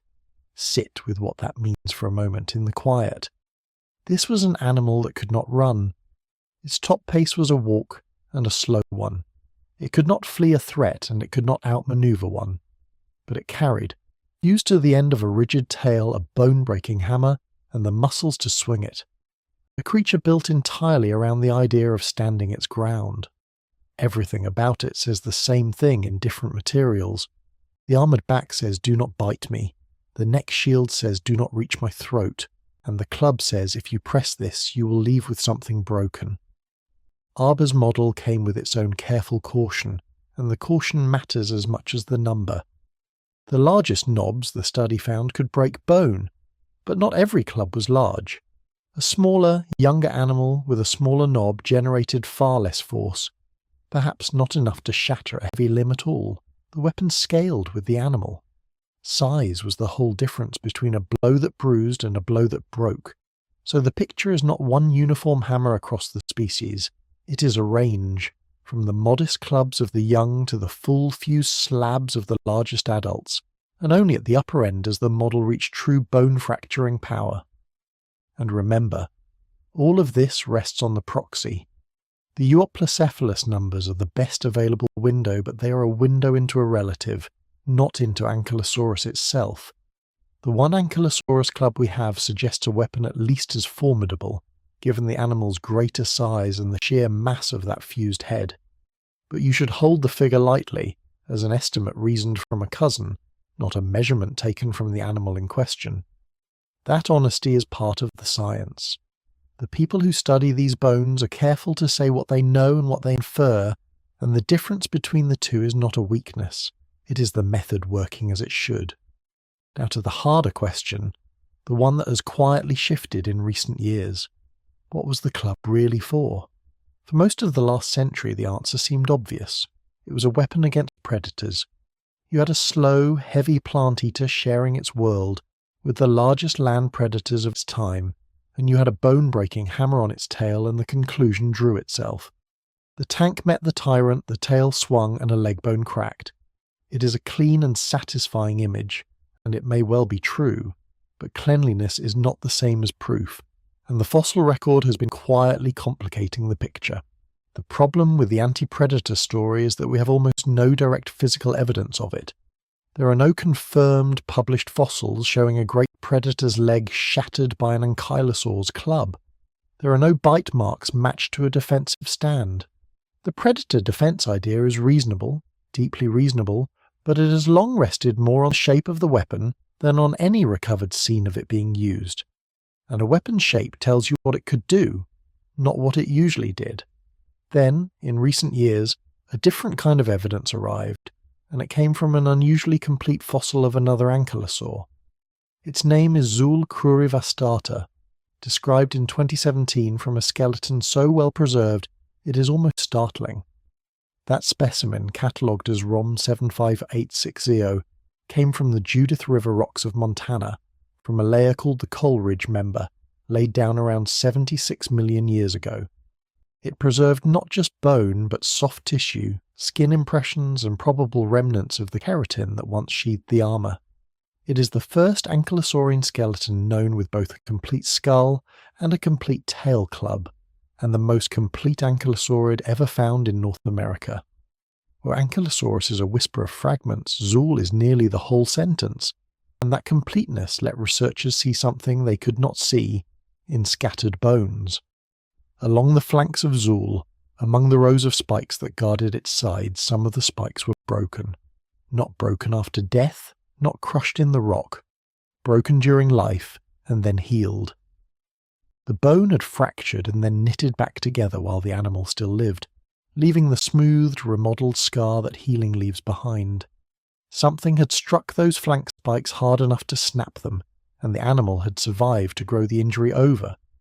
In 2022, Victoria Arbour, working with Lindsay Zano and Terry Gates, studied those healed fractures and asked what could have made them. The pattern of the damage, its position along the sides of the body, the way it clustered where one animal's tail could reach another animal's flank pointed to a striking conclusion. The injuries were consistent with blows from another ankylosaur's tail club. Not a predator's tooth, not a fall, a club swung by one of its own kind into the side of its body. That single line of evidence quietly widened the whole idea of what the weapon was for. Because these ankylosaurs, it seems, fought each other. Two armoured animals facing off, swinging their fused clubs into one another's armoured flanks again and again, hard enough to break bone and leave scars that healed. What would they fight over? We can only reason by comparison to living animals that fight their own kind. Territory, perhaps, mates, rank. The right to a patch of good feeding ground. The fossils do not tell us the reason, they tell us only that it happened, that the blows landed, and that the survivors carried the mended proof in their sides for the rest of their lives. Here is the part worth being careful about, and it is where the science is at its most honest. This does not mean the club was not used against predators. The two ideas are not rivals. Most researchers now treat them as compatible, two functions of a single tool. A weapon that could break a rival's flank spike could just as surely break a predator's shin, and an animal that swung it at its own kind in a contest of strength would hardly hold it still when a hunter closed in. The 2022 study did not overturn the old picture. It added to it. It said the club was probably not only a shield against the outside world, it was also, and perhaps often, a tool the animals turned on each other. So the fuller answer, the one that sits closest to the evidence, is that the club served more than one purpose. It settled disputes within the species, and it stood ready against anything that meant harm from outside. The weapon we tend to imagine only in a dramatic clash with a giant predator was day-to-day, more likely swung in the slow, heavy contests of ankylosaur against ankylosaur, in disputes we will never fully see, on floodplains that turned to stone long before anything walked out of them. Before we leave the question of function, there is one older idea worth naming and setting gently aside, because it lingers in old books and deserves a clear label. For a time, some suggested that the tail club was not primarily a weapon at all, but a decoy. The reasoning went like this. The club is a rounded mass of bone at the end of the body, roughly the size and shape of a head. Perhaps the idea ran, a predator attacking from behind would strike at the club believing it to be the skull, and waste its bite on solid armoured bone while the real head and the real animal escaped harm. It is a clever idea, and you can see why it appealed. But it has almost no support today. In his careful 2004 redescription of Ankylosaurus, the paleontologist Kenneth Carpenter examined and largely rejected the decoy head hypothesis. The club does not really resemble the animal's broad, flat, triangular head. The tail's orientation and the way it was carried do not fit the picture of a swinging false skull. And the healed injuries on other ankylosaurs, the fractured spikes and the modelled bone-breaking force, point plainly toward a weapon, not a lure. So treat the decoy idea for what it is, an outdated, speculative notion from older popular accounts, mentioned here only so you can recognise it and know that the evidence moved on. What the evidence left standing is simpler and in its way more impressive. A slow animal that carried a hammer, a creature that could not run, that met threats not by fleeing but by turning, planting its wide feet and bringing that fused mass of bone around in a short, powerful arc. You can almost feel the choreography of it, even without ever having watched it happen. The heavy body pivots, the rigid tail swings, the stone sledge head at the tip accelerates through its arc, and if it connects with force enough in the largest individuals to snap a limb. And yet, notice how much of this remains estimate rather than certainty, and let that be part of the calm of it. We are going to reconstruct a swing we never witnessed. From one club, one relative's model, and a handful of healed scars on a cousin. The force figure is reasoned from Euoplocephalus. The combat is inferred from Zool. The predator defense is implied by shape and shared habitat never caught in the act. This is what it means to read an animal from stone. You gather the pieces that survived, you test them against physics and against living creatures, and you build the most careful picture the evidence allows, always marking the line between what you know and what you have reasoned. Set beside that patient uncertainty, the one hard fact stays fixed. The club existed. It was real, and it was heavy. 2 osteoderms fused into a single mass roughly 2 feet long, mounted on a tail stiffened into a rigid handle, driven by the muscled base of a body that might have weighed anywhere from around 10,000 to 17,000 pounds. Even the mass of the animal that carried it is an estimate, spanning from about 4 3/4 tons in the smaller specimen to a tentative 8 tons in the largest skull known. But whatever the exact figure, this was a very large animal, and the weapon it carried was scaled to match. Think of the whole arrangement one last time before we move on, and let the image settle you rather than stir you. A low, broad body plated from neck to hip, moving at a walk through warm subtropical brush. Behind it, a tail held stiff and level, ending in that fused head of bone. The animal is not looking for a fight. Everything about its build says it would rather be left alone, cropping soft leaves close to the ground, going nowhere fast. But should another of its kind press a dispute, or should a hunter misjudge that slowness for weakness, the tail could come around. And in the span of a single motion, quick as any moment in this creature's otherwise unhurried life, that stone-heavy club would arrive. We hold only one of those clubs in all the world, one fossil from one Alberta hillside standing in for an entire animal's most famous feature. Around it we have gathered a cousin's biomechanics, another cousin's healed wounds, a century of debate slowly narrowing toward a shared answer. And what emerges is not the simple monster of old drawings, endlessly clubbing predators, but something quieter and more real. An animal that carried tremendous force at the end of its tail and used it, most likely in the slow contests of its own kind as much as in any desperate defence. A hammer held in reserve at the end of a long, stiffened tail on a body that spent nearly all its hours doing something far gentler. Because the swing was the exception, not the rule. The force we have spent this whole passage measuring was a thing held back, potential rather than constant, buried in muscle and fused bone and rarely spent. The animal that owned it was not a warrior by temperament. It was a walker, a cropper of low leaves, a wide and patient shape moving through the green. The club was the last argument, kept ready and mostly unused, at the end of a life that asked for it only now and then. The question that hangs over that fused mass of bone at the tail's end is a simple one, and paleontology has spent decades circling it. What was it for? You might assume the answer is obvious. A weapon that size, welded to the last several vertebrae, seems built for one purpose. But the honest version of this science does not begin with certainty. It begins with a partial fossil, a set of careful measurements, and a willingness to say how far the evidence actually reaches. Start with the oldest and most intuitive idea, the one that pictures the club as armor's answer to the predator.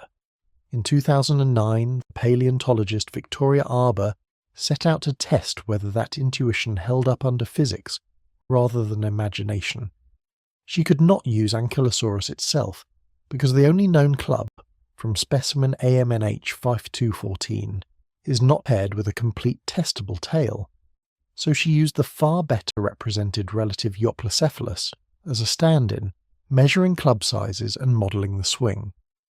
Her numbers suggested that the largest knobs could strike with force enough to fracture bone, not to bruise, not to warn, to break. Picture the mechanics of that swing slowly, the way you might watch a heavy door drift shut. The club is not thrown. It travels on an arc carried by the long stiffened handle of fused vertebrae behind it. Think of a wrecking weight on the end of a chain, the kind that takes a long moment to reach the bottom of its path and gathers everything into that single low point. The mass moves without hurry, which is exactly what makes it dangerous. All that bone reaches the end of the arc at once, and whatever stands there receives the whole of it. A slow pendulum is still a pendulum. The energy is in the weight, not the speed. So the anti-predator picture is coherent, and it is grounded in real biomechanics rather than a good story. In the Hell Creek world, the animal that picture implies was Tyrannosaurus rex, sharing the same warm floodplains in the last stretch of the Cretaceous. It is tempting to stage the scene right there, the tank turning its rigid tail toward the tyrant. But here the science asks for restraint. There is no confirmed published fossil showing a tyrannosaur bite mark on Ankylosaurus bone. No tooth scored into armour, no documented attack.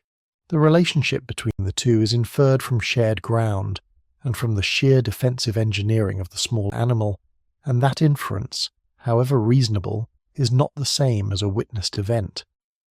Then, in 2022, the question turned in a direction few had pressed so hard before. A study led by Arbour, working with Lindsay Zano and Thomas Gates, looked closely at a different ankylosaur, Zool crurivastata. Zool is a gift to this kind of work, because it is known from an exceptionally complete skeleton, catalogue number ROM 75860, recovered from the Judith River Formation of Montana and dated to roughly 76 million years ago. It preserved skin impressions and probable keratin, and it carried both a complete skull and a complete tail club, the first ankylosaurin known with that pairing. And along its flanks the spikes told a story the bones themselves had recorded. Some of those flank spikes were broken and then healed, broken while the animal was alive and mended over time in a pattern consistent with blows landed by another individual's tail club. Not a predator's tooth, not a fall. A strike from one of its own kind aimed at the side of the body absorbed by the very armour that lined it. This was the first direct physical evidence that these animals struck each other. The club in this reading was not primarily a shield against the outside world. It was a tool used inside the species, in contest between rivals, perhaps over territory, perhaps over mates, the details still beyond reach. You can feel the pull to choose between these two pictures, weapon against predators, or weapon against each other. But the striking thing about how researchers have handled this is that most of them refuse the choice. The two ideas are not treated as enemies. They are treated as compatible. A club heavy enough to break the bone of an attacker is also heavy enough to leave a healed fracture in a rival's flank, and there is no reason a single structure could not serve both ends across a long life. Intraspecific combat may even have been the stronger evolutionary driver, shaping the weapon generation after generation, while its usefulness against a hungry tyrannosaur came along as a fortunate consequence. The honest summary is that the club had more than one job, and the fossils now speak to at least two of them. What did not survive this scrutiny is an older, stranger idea. For a time, some suggested the club at the tail's end acted as a decoy, a false head, something to draw a predator's bite toward the wrong end of the body. It is a memorable notion, and it lingers in older popular accounts. But when Kenneth Carpenter carried out his careful redescription of Ankylosaurus in 2004, the decoy idea found little to stand on, and he largely set it aside. It is worth mentioning only so you know it has been weighed and mostly let go. That too is how the field works. Ideas are proposed, tested against the anatomy, and quietly retired when the bones do not support them. There is a second debate running alongside the first, and it teaches the same lesson about honesty, only about a number rather than a behaviour. How much did this animal weigh? You would think for a creature this famous that we would simply know. We do not, and the reason is the same reason that has shadowed everything about it. No complete skeleton of Ankylosaurus has ever been found.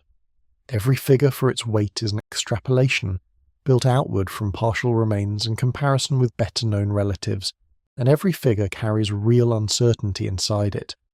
In the peer-reviewed literature, reconstructions by Arbour and Jordan Mallon in 2017 placed the known specimens across a wide band. The lighter estimate tied to AMNH 5214 sits near 4.8 tonnes, which is roughly 2,600 pounds. The heavier one, tied to CMN 80ASO, the largest skull known, reaches a tentative 8 tonnes, close to 17,600 pounds. That range alone is enormous. The upper figure is very nearly double the lower one, and both are considered defensible, because they rest on different specimens and different assumptions about proportion.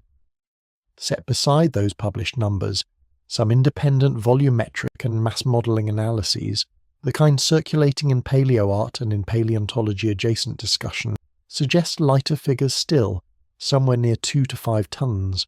In pounds, that lower end falls around 4,400, and the upper near 11,000. So the full spread of serious estimates runs from something like 400 pounds to something like 17,600. The animal at the heavy end of that range would weigh roughly 4 times the animal at the light end, and no one can yet say which is right, because the fossil that would settle it, a full articulated body, has never come out of the ground. This is not a failure of the science, it is the science being careful in public. When you hear a single confident weight attached to Ankylosaurus, the accurate response is mild suspicion, because that number is an estimate wearing the costume of a measurement. The people who study this animal most closely are the ones most willing to give you a range and to tell you why the range is wide. They would rather hand you honest uncertainty than full precision. There is a quiet dignity in that, in a discipline built on fragments choosing to say plainly how much it does not know. Hold both debates together for a moment because they rhyme. The tail club, once assumed to be simply a defence, turns out to carry a more complicated history written in healed bone, a history the fossils only recently began to disclose. The body mass, once you might expect to be a settled fact, turns out to be a band of possibilities stretching across many thousands of pounds. In each case, the temptation is to collapse the uncertainty into a clean answer, and in each case the better paleontologists resist. They let the club serve two purposes. They let the weight remain a range. They wait for the next specimen, knowing it may never come, or may come tomorrow from a hillside no one has yet walked. And so the animal at the centre of all this argument stays a little out of focus, which is its own kind of truth. You're not looking at a solved creature. You're looking at a small handful of bones, one precious club, a scatter of armour, 3 or 4 good skulls, and a great deal of patient reasoning stretched across the gaps between them.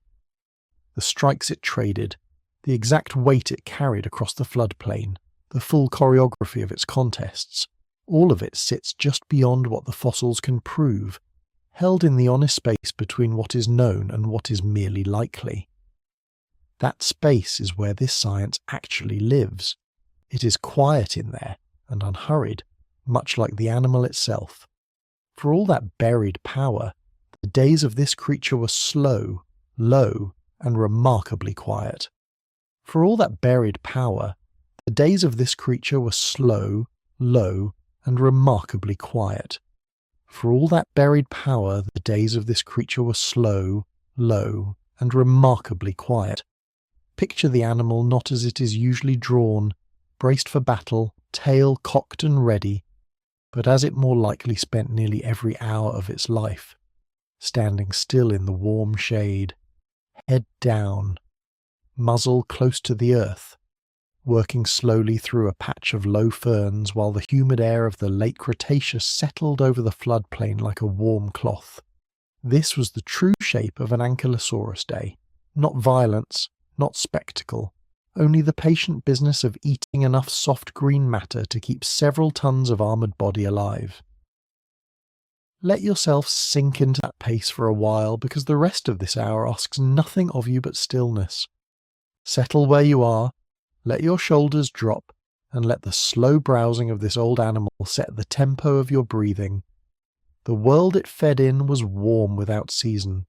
Mean annual temperatures across the Hell Creek floodplain sat somewhere around 61 to 79 degrees Fahrenheit, a subtropical warmth with no true winter to interrupt it.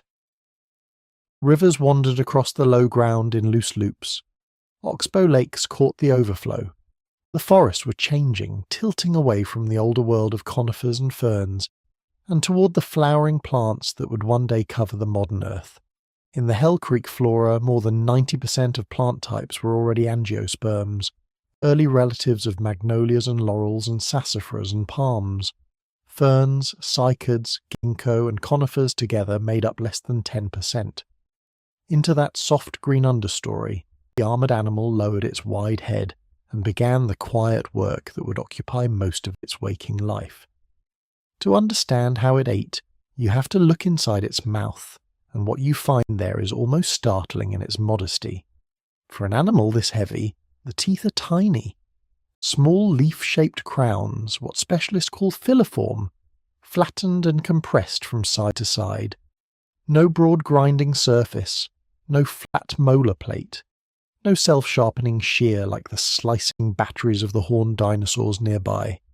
Each tooth is a delicate little blade, and not a large one. You could rest a single Ankylosaurus tooth on the pad of your fingertip, and it would not overhang the edge.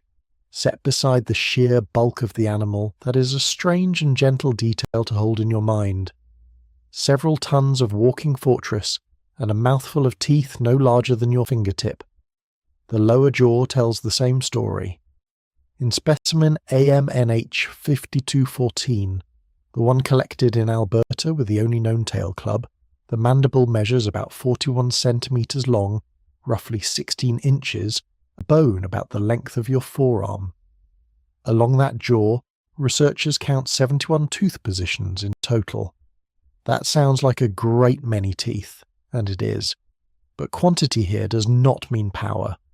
These were not crushing tools, they were stripping tools. Small closely set crowns, good for nipping and raking soft low vegetation from its stems, poor at anything that required real force. When paleontologists lay this jaw beside the animal's likely food, the match is clear. This was a mouth built to gather tender plants, not to process tough ones. It cropped. It did not chew. That distinction matters more than it first appears, because chewing is not a small thing in the life of a plant eater. Plant cells are locked inside walls of tough cellulose, and no dinosaur, no mammal, no living animal at all, makes an enzyme that can break cellulose down on its own. The nutrition is sealed behind a wall the body cannot open by itself. Most large herbivores solve this in one of two ways. Some grind the plants to pulp with heavy batteries of teeth, shredding the cell walls mechanically before swallowing, the way the hadrosaurs and horned dinosaurs of the same landscape did with their remarkable dental machinery. Ankylosaurus could do none of that. Its little leaf-shaped teeth had no way to pulverize a fibrous leaf. Whatever went down its throat went down largely whole. So the work had to happen somewhere else, and here the researchers turned from the mouth to the gut. If an animal cannot break its food apart with its teeth, it must break it apart another way, and the other way is time. Time, warmth, and a vast population of microbes. This is hindgut fermentation, and it is the process paleontologists infer for Ankylosaurus from the simple fact of those ungrinding teeth. Swallow the plants nearly whole, hold them in an enormous chamber deep in the body. Colonies of bacteria and other microorganisms do the slow chemical labour the teeth could not, dissolving the cell walls over hours and days, releasing the sugars and fats locked inside, and feeding the animal from the inside out. The teeth begin the meal, the microbes finish it. To run a system like that you need room, a great deal of room. You need a gut large enough to hold a heavy load of coarse vegetation for long enough that the microbes can work through it. And this, at last, is where the animal's own name comes from. When Barnum Brown described it in 1908, he called it Ankylosaurus magniventris. The first part speaks to the fused, stiffened bones of its armoured frame. The second part, magniventris, means simply the great belly, the giant belly. It is a name that points not at the club, not at the plates, not at the spikes, but at the sheer capacity of the animal's midsection. Brown was naming a barrel, a living walking fermentation chamber wrapped in bone. Hold that image as you rest, because it is worth dwelling on. Deep inside the wide, low body of this creature, a warm mass of half-broken ferns and leaves sat and simmered. Not fire, not heat you would feel from outside. The slow, biological warmth of digestion, held steady by the animal's own great bulk, a body that lost heat slowly simply because it was so large. Down in that dim internal space the microbes multiplied and fed and gave off gas as they worked, and the plant matter softened and yielded its locked nutrition, a little at a time. It worked like a slow, warm, fermenting barrel, sealed against the outside world, turning tough green fibre into fuel through nothing more violent than patience. Every meal this animal ever ate was finished not by muscle, but by microbe, not in minutes, but in days. There is a kind of calm built into a body like that. An animal that ferments its food cannot rush.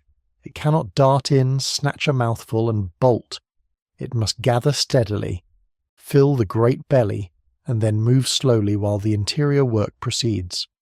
The whole design points toward a life measured in low, deliberate hours rather than sudden bursts. And when you turn from the gut to the legs, the same unhurried tempo is written into the bones. Ankylosaurus walked on 4 legs, and everything about its stance was built low and wide and stable. Its limb bones were thick and reinforced, columns meant to carry enormous weight rather than to spring or sprint. The body sat close to the ground, the back held at roughly the height of a grown person's waist, the belly slung low over short, powerful legs. This was not the architecture of a runner. When biomechanists scale those limbs and estimate how fast the animal could move, the numbers come out modest. A walking pace on the order of 4 to 6 miles per hour, roughly the speed of a person walking briskly and no faster. The animal was simply not built to run. It was built to stand its ground. Think about what that speed means for a life. Nothing about this creature was going to outpace a threat. It could not flee a predator, could not cover ground quickly to reach fresh feeding, could not migrate at anything but a slow, steady plod. Everything it did at a walk. And that constraint reshapes how you should picture its entire existence. Where a fast animal experiences its world as a series of quick decisions, This one experienced its world slowly, thoroughly at close range. It knew the ground beneath its muzzle intimately, the particular patch of understory it was working, the soft new growth after a flood, the specific low plants worth stripping. Its universe was small and near and detailed, taken in at walking pace, one measured step at a time. Somewhere in these slow miles, follow or subscribe wherever you are listening, on Spotify, on YouTube, or in your podcast app of choice, and then let the thread of this old life carry you onward, because there is more of it left to walk. Picture the animal in motion then, the wide armoured back swaying gently with each step, the short legs planting and lifting, the rigid fused tail dragging its heavy club behind, tracing a line in the mud, the broad flat head swinging low, cropping, moving on, cropping again. No sound but the wet tear of vegetation and the slow shift of a heavy body through brush. Around it the noise of the floodplain went on, the insect chorus, the calls of amphibians and crocodilians from the water, the low rumble of far larger herds moving somewhere beyond the trees. And through all of it the armoured animal simply fed, unhurried, indifferent, secure inside its bone. Now here is one of the strangest facts about this whole creature, and it is not about anatomy at all, it is about absence. For all its fame, for all the ways it has been drawn and modelled and imagined, Ankylosaurus is one of the rarest large dinosaurs known from its own time and place.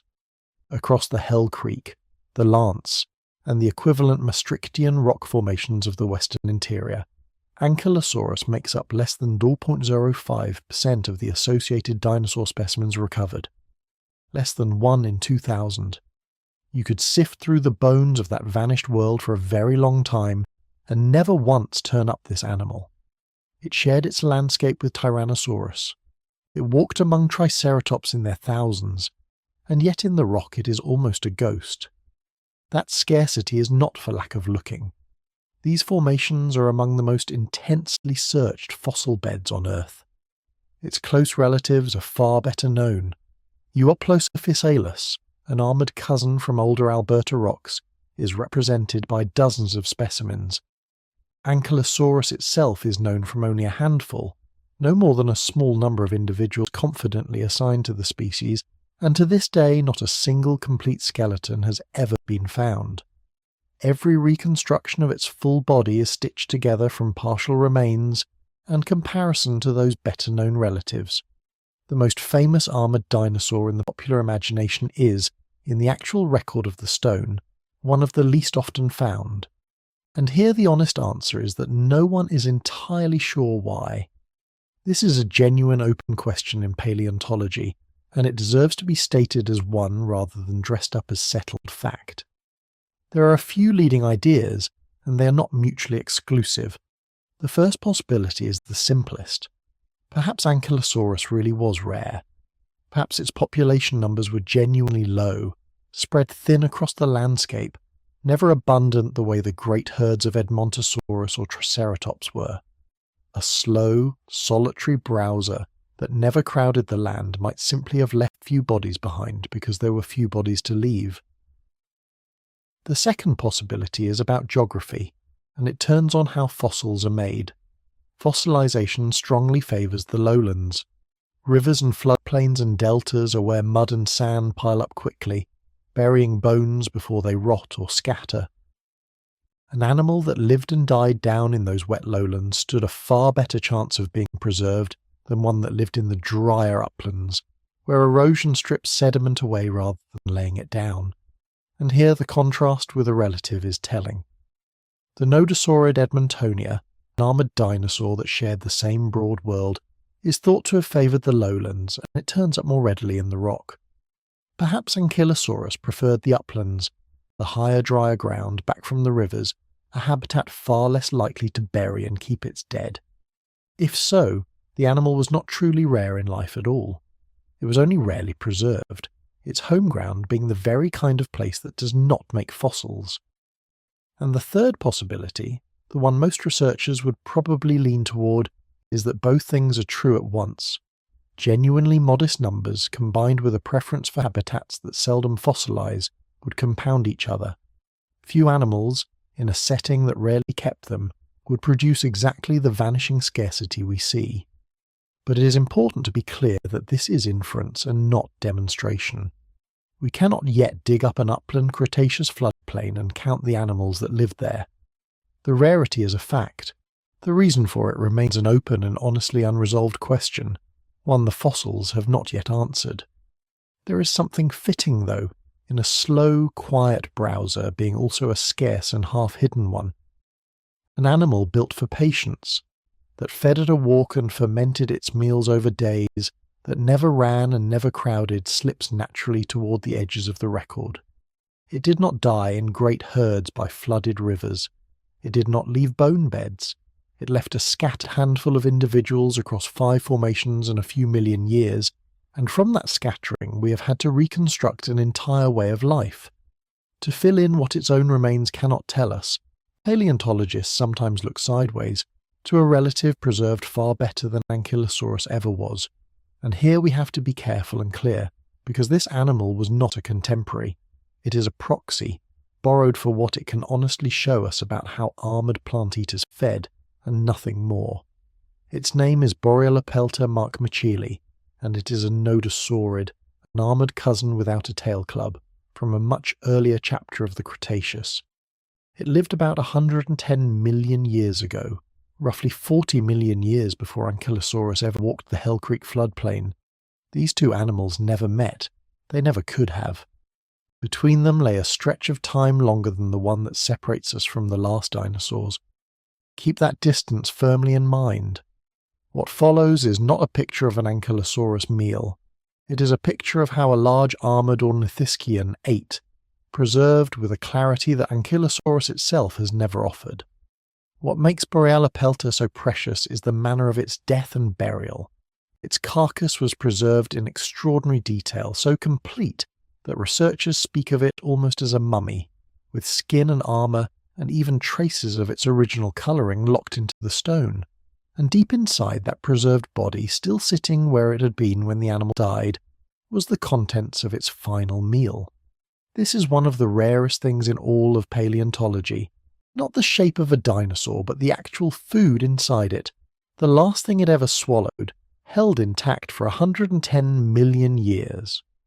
When scientists analysed that stomach content and published their findings in 2020, the meal turned out to be remarkably specific. About 88% of it was fern leaves, and here is the telling detail: the leaves had been chewed, broken up before swallowing. That is a small, quiet piece of evidence that these armoured animals did process their food to some degree before it went down. Alongside the ferns, about 7% of the meal was stems and twigs, the coarser woody bits caught up in the feeding, and the final 6% was charcoal, burnt plant matter, ash and cinder taken in along with the greenery. That last fraction opens a whole scene, and it is worth resting inside it. Charcoal in the stomach means the animal had been feeding in a place that had recently burned. Picture a stretch of forest understory swept by fire not long before, the older growth reduced to blackened stems, and then the first tender new ferns pushing up green through the ash. Fresh, soft, nutritious regrowth, the very kind of low vegetation an armoured browser was built to strip. The animal had come to that burned ground to feed on the new growth, and in doing so had swallowed the char that clung to it. Its last meal is a snapshot of a specific afternoon in the deep past, a large armoured plant-eater cropping tender ferns in a recently burned clearing, taking in ash with every mouthful. Now carry that scene carefully back across those 40 million years, not as a fact about Ankylosaurus, but as a way of imagining it. The teeth we can measure, the ungrinding jaws, the giant belly built for fermentation, all of it fits an animal that fed low and soft on tender vegetation exactly like this. Borreolopelta cannot tell us what Ankylosaurus ate on any particular day, but it can show us, in preserved and undeniable detail, that armoured dinosaurs like it were selective ground-level browsers, seeking out the soft and the fresh, working the low understory of their world with patience. It is the clearest window we have into a way of eating that Ankylosaurus almost certainly shared, and it comes to us from a cousin that had been dead for tens of millions of years before Ankylosaurus was born. So this is the animal then, when you strip away the armour and the club and the spectacle and simply watch it live. A slow, low, wide-bodied browser, teeth no larger than a fingertip, unable to grind, only to strip. A giant belly working like a warm barrel, breaking down whole swallowed plants over days through nothing but microbes in time. Legs built to carry weight, not to run, holding it to a walking pace of a few miles an hour. A creature so scarce in the rock that we know it from a mere handful of bones, and have never found it whole, its very rarity an unsolved puzzle of low numbers, hidden uplands, or both. This is not the tale of a warrior. It is the story of a survivor built for patience, an animal whose whole existence was arranged around eating quietly and enduring. Take one slow breath, and hold this last image before we move on. The warm subtropical air, thick and windless. The changing forest, ferns below and flowering trees above. The wide armoured back moving at a walk through low green brush, head down, cropping, the tail tracing its heavy line in the mud. No hurry anywhere in the animal, no urgency, only the long patient rhythm of a body that fed slowly and digested slowly and lived slowly. Stand still for a moment and let the country around it come into focus. This was not a land of cliffs and dry canyons. It was a low, flat, water-fed world, a coastal plain stretching east toward a shallow sea, the Western Interior Seaway, that split the whole continent in two. The horizon lay far away and level. Rivers moved across it slowly, brown and heavy with silt, curling back on themselves in long lazy bends. Where a bend was finally cut off, it became an oxbow lake, a still crescent of water sitting quietly in the grass and reeds. The air here was warm and thick, and it did not change much through the year.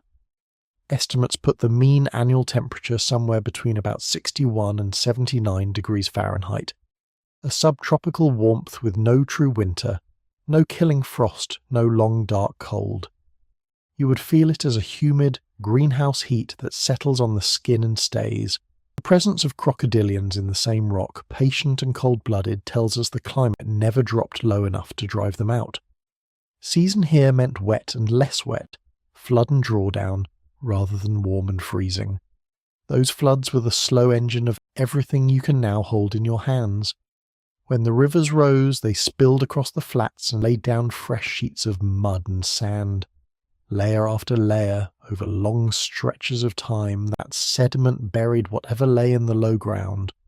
A carcass settling into a river bend, a scatter of bone on a mud bank, an armoured back pressed into wet silt. The same patient burial that entombed those rare skeletons is the reason you know this animal at all. The floodplain was both its home and, in the end, its grave and its museum. Now look at what grew from that rich, wet soil. If you had walked this forest, it would have felt strangely familiar and strangely wrong at once. This was a world already turned over to the flowering plants. In the Hell Creek flora, angiosperms, the flowering plants, make up more than 90% of the known plant types. Early relatives of magnolias stood among the trees, along with kin of sassafras and laurel, their broad soft leaves catching the light. Palms rose here and there, their fronds cut into long fingers, fanning slowly in the damp air. The older lineages had not vanished. They had simply been pushed to the margins. Ferns, cycads, ginkgo, and conifers together account for less than 10% of the plants recovered from this rock.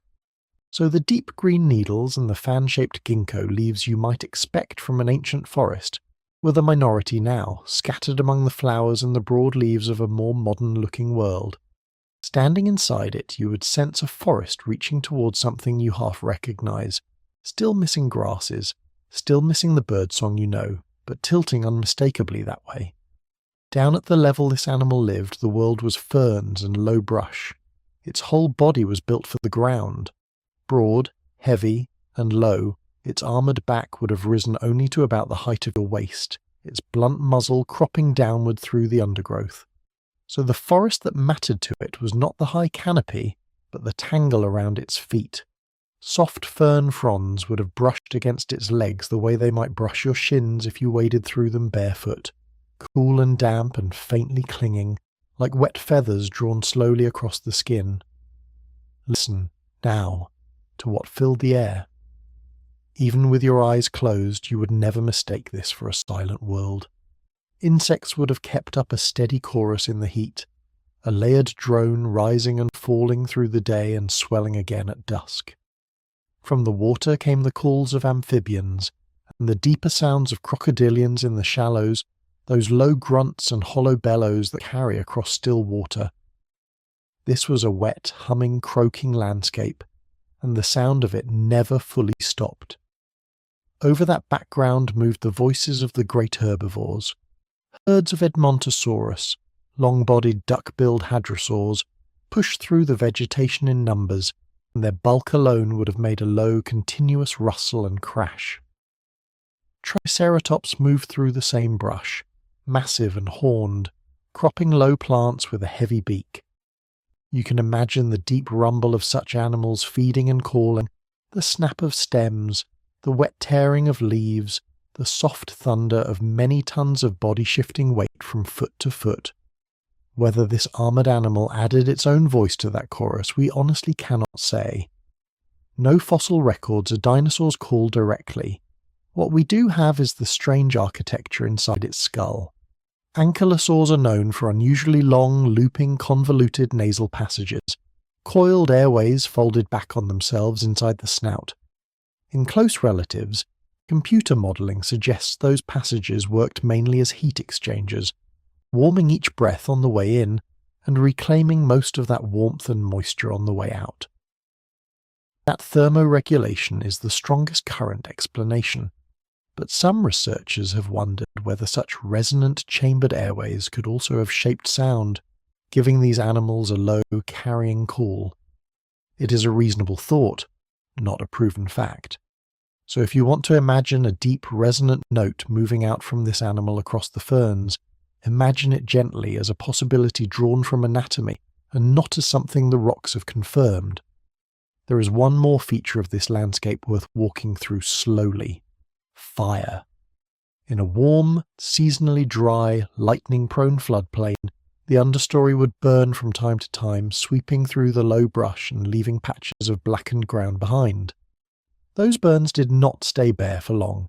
In the damp, warm climate, tender new growth pushed up quickly through the ash, and ferns are among the first plants to return after a fire, unrolling fresh green fronds from the scorched soil. We know these burned clearings mattered to armoured dinosaurs, because in one extraordinary case we can read the evidence directly. A nodosaurid cousin, an older armoured plant-eater preserved in remarkable detail from tens of millions of years before this scene, was found with its final meal still inside it. Analysis of those stomach contents showed a diet made of about 88% chewed fern leaves, a small fraction of stems and twigs, and around 6% charcoal and burnt plant matter. That charcoal is the tell.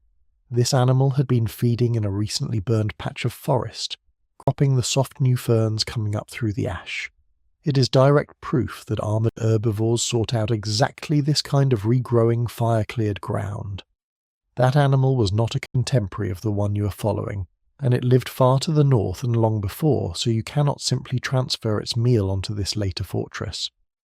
But the behaviour it records is the kind of foraging documented for armoured dinosaurs elsewhere in this age, and it lets you picture the scene with more confidence. A wide, low body moving into a clearing where the brush is charred and the air still holds the faint, dry smell of old smoke, and where, low against the ground, fresh ferns are already rising, pale and tender and easy to strip. Before I carry you further into that world, one small thing worth saying aloud, in case you are drifting between waking and sleep. If you are enjoying this slow walk through deep time, you can follow or subscribe wherever you are listening, on Spotify, on YouTube, or in your podcast app of choice. Nothing more is needed from you tonight. Just let the floodplain stay in your mind. Now hold the whole picture together. The warm, unmoving air, the slow brown rivers folding into still oxbow lakes, the the flowering forest overhead, magnolia kin and laurel kin and fanning palms, with the old ferns and ginkgos and conifers thin to the edges. The insect drone, the frog and crocodile calls from the water, the deep rustling passage of Edmontosaurus and Triceratops through the green, the blackened clearing softening again under fresh fern growth. This is not a backdrop. This is a real place, one that existed, with its own weather and its own smells and its own long silences between sounds. And through all of it, this animal was rare. That is one of the quiet facts the rock keeps returning to. For every one of these armoured giants, the plain held far more Triceratops and far more Edmontosaurus. You could have walked this country for a long time and met the horned faces and the duck-billed herds many times over before you ever crossed paths with a single one of these tanks. It makes up less than 0.05 of 1% of the associated dinosaur remains pulled from these Maastrichtian beds. Why it was so scarce we do not fully know. It may have simply been uncommon, or it may have preferred higher, drier ground away from the rivers, the very ground least likely to bury and preserve a body. Both explanations are still open. So set it into the scene at last. A wide, heavy, low-slung shape, its back a mosaic of bony plates, moving at a deliberate walking pace through the fern brush, muzzle down, cropping the soft new growth. Around it the warm air hums and the far water calls and the great herds rustle somewhere out of sight. The rivers keep folding, the mud keeps settling, the forest keeps tilting leaf by leaf, toward the world that will one day be yours. It walked without hurry because nothing in this landscape asked it to hurry, and because its whole body was built for patience rather than speed. You wake without waking fully. There is no cold to climb out of here, no stiff first breath of a frozen morning. The Hell Creek floodplain, 66 million years ago, holds no true winter. Mean temperatures across this land run somewhere between 61 and 79 degrees Fahrenheit. Warm and even, held steady by the shallow sea that lies not far to the west. So the armoured body low in the fern brush does not shiver awake. It simply lifts its wide head from the leaf litter, and the day is already warm around it. The air is thick this early, humid, heavy, faintly sweet with rot and green growth. Mist hangs in low sheets over the slow river channels, and the light comes through it soft and grey before it turns gold. You are lying, if you imagine yourself beside this animal, at ground level, in a world of stems and fronds. The great flattened back rises only to about the height of a grown person's waist. Everything above that is canopy, and everything the animal needs is below. It stays down for a long moment. There is no urgency built into a body like this one. Ankylosaurus magniventris carried something on the order of 10,000 to 17,000 pounds of bone, muscle, gut, and armour. A creature that heavy does not spring up. It gathers itself in stages, shifting weight over 4 short, thick limbs set wide, and the mud beneath it lets go with a slow, reluctant sound. Overnight the wet ground has settled around the broad feet, and as the animal rises that mud closes back in behind each print, soft as poured batter smoothing itself level. Then it begins to feed, and feeding is the shape of the whole morning. The head hangs low and points down. This is not an animal that reaches into trees. The muzzle is broad and blunt, the mouth full of small leaf-shaped teeth, sideways flattened with no grinding surface at all. In one lower jaw from a known specimen, researchers counted 71 tooth positions, each tooth a modest little blade meant for nipping rather than chewing. So the animal crops. It moves over a bed of ferns and low soft shrubs and takes them in mouthful by mouthful, stripping tender growth, swallowing it nearly whole. Around it the understory is a green so old it predates almost everything you know, and yet it is already turning familiar. Flowering plants have taken over this world. More than 9 in 10 of the plant kinds here are angiosperms now, early relatives of magnolia, of laurel, of sassafras, and of palm. Ferns and cycads and ginkgo persist in the shade beneath them, less than 1/10 of the whole. but they are exactly the low, soft, close to the ground growth this animal is built to harvest. It works through them without lifting its gaze. The pace is almost nothing. Studies of its reinforced limbs suggest a walking speed of only about 4 to 6 miles an hour at the very most, and it rarely pushes even that. This is a slow, deliberate drift through the brush, a few feet at a time, then a pause, then a few feet more. It does not need to hurry, and it could not hurry if it tried. Nothing in this body was made to run. Everything in it was made to endure. You can hear it breathe if you listen, and that breath is one of the strangest things about the animal, stranger than the armour, stranger than the club at the far end of the tail. Inside the broad skull, the nasal passages do not run straight. In Ankylosaurus and its close relatives, the airways loop and coil, folding back on themselves in long convoluted channels far longer than the short distance from nostril to throat. For years, no one was certain why. Then researchers built computer models of the airflow, testing it in related armoured genera, and found that these coiled passages could work as heat exchangers. The same trick a warm-blooded body uses to keep from losing too much to the air. As the animal draws breath in, the long looping channels warm the incoming air, in the models by as much as 36 degrees Fahrenheit, and moisten it against the tissue. As it breathes out, much of that warmth and water is reclaimed rather than lost, somewhere between 65 and 84% of it pulled back inside the body. Hold that thought gently, because it is a reconstruction, not a certainty. The best current evidence points toward this heat and moisture exchange as the passage's main work, but scientists have not ruled out other uses, resonance for sound, or a sharpened sense of smell. Say it plainly. We are reading function from the shape of hollow bone, and the shape allows more than one answer. Still, stand with the animal a moment and let the plausible version fill the scene. Each slow inhalation travels the long coiled road inward, arriving deep and warm. Each exhalation gives back a soft, damp, resonant sound into the humid morning. Warmth and water quietly recovered instead of spent. A patient. Economical breath for a patient. Economical body. The kind of breathing that asks very little of the world and wastes almost nothing. The food it gathers this way cannot be chewed, and so the real work happens far from the mouth. With teeth that only nip and never grind, Ankylosaurus almost certainly relied on what is called hindgut fermentation. The swallowed leaves, still whole, passed into an enormous gut, and there colonies of microbes did the breaking down, dissolving tough plant tissue slowly over hours, releasing its energy by patient chemistry rather than by force. The species name itself, magniventris, means great belly. This was an animal shaped around its own vast, warm working interior, a slow furnace of fermentation carried low to the ground on 4 strong legs. By now the morning has warmed fully. Insects rise off the water in the growing heat, and their drone becomes the steady floor of every sound.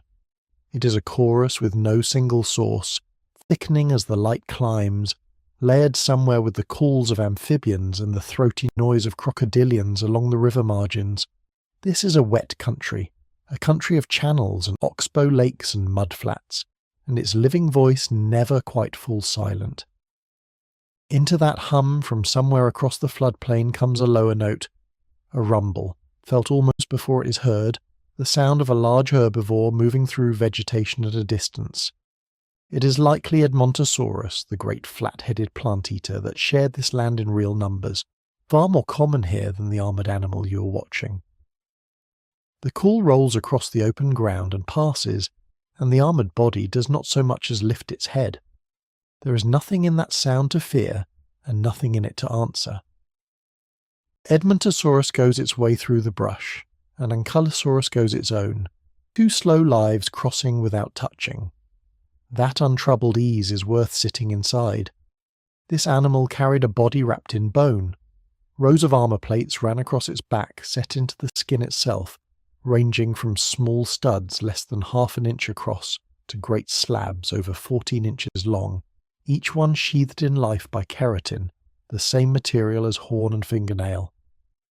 Between the rows, the skin creased and flexed so the whole surface could move. A collar of fused bone shielded the neck, and at the end of the tail, carried low and dragging, the last vertebrae were locked into a stiff handle tipped with a heavy mass of fused bone. Almost nothing in this world could threaten such an animal, and so almost nothing does. It feeds through the middle of the day without watchfulness, unhurried and unbothered, an island of armour drifting through the ferns. The afternoon passes as the morning did, in slow arcs across the understory. A patch stripped here, a few more feet of ground covered there, the great belly filling steadily. Now and then the animal crosses ground that burned in some recent season, where the understory has come back tender and new, the kind of fresh regrowth that armoured plant-eaters elsewhere in this age are known to have sought out. It lingers longest in the softest, greenest patches, taking the young growth low and close. Then the light begins to lean. The gold goes long and warm across the water, and the insect drone thins as the air cools by a few degrees, though it never turns truly cold. The animal slows even from its slow pace. It has eaten enough. The enormous gut will go on working through the night quietly, without any effort from the creature that carries it. It chooses a low place in the brush, much like the one where the day began, sheltered among ferns near the soft margin of a channel. It lowers itself again in careful stages, folding those wide legs, settling the great armoured weight down onto the ground, and once more the wet earth accepts it, closing up around the broad feet and the low edges of the body, soft and slow and even, sealing the animal into the floodplain for the night as gently as batter, finding its level in a bowl. The last of the light goes off the water, the breath draws long through the coiled passages, warm going in, warmer coming back, patient and steady in the dark.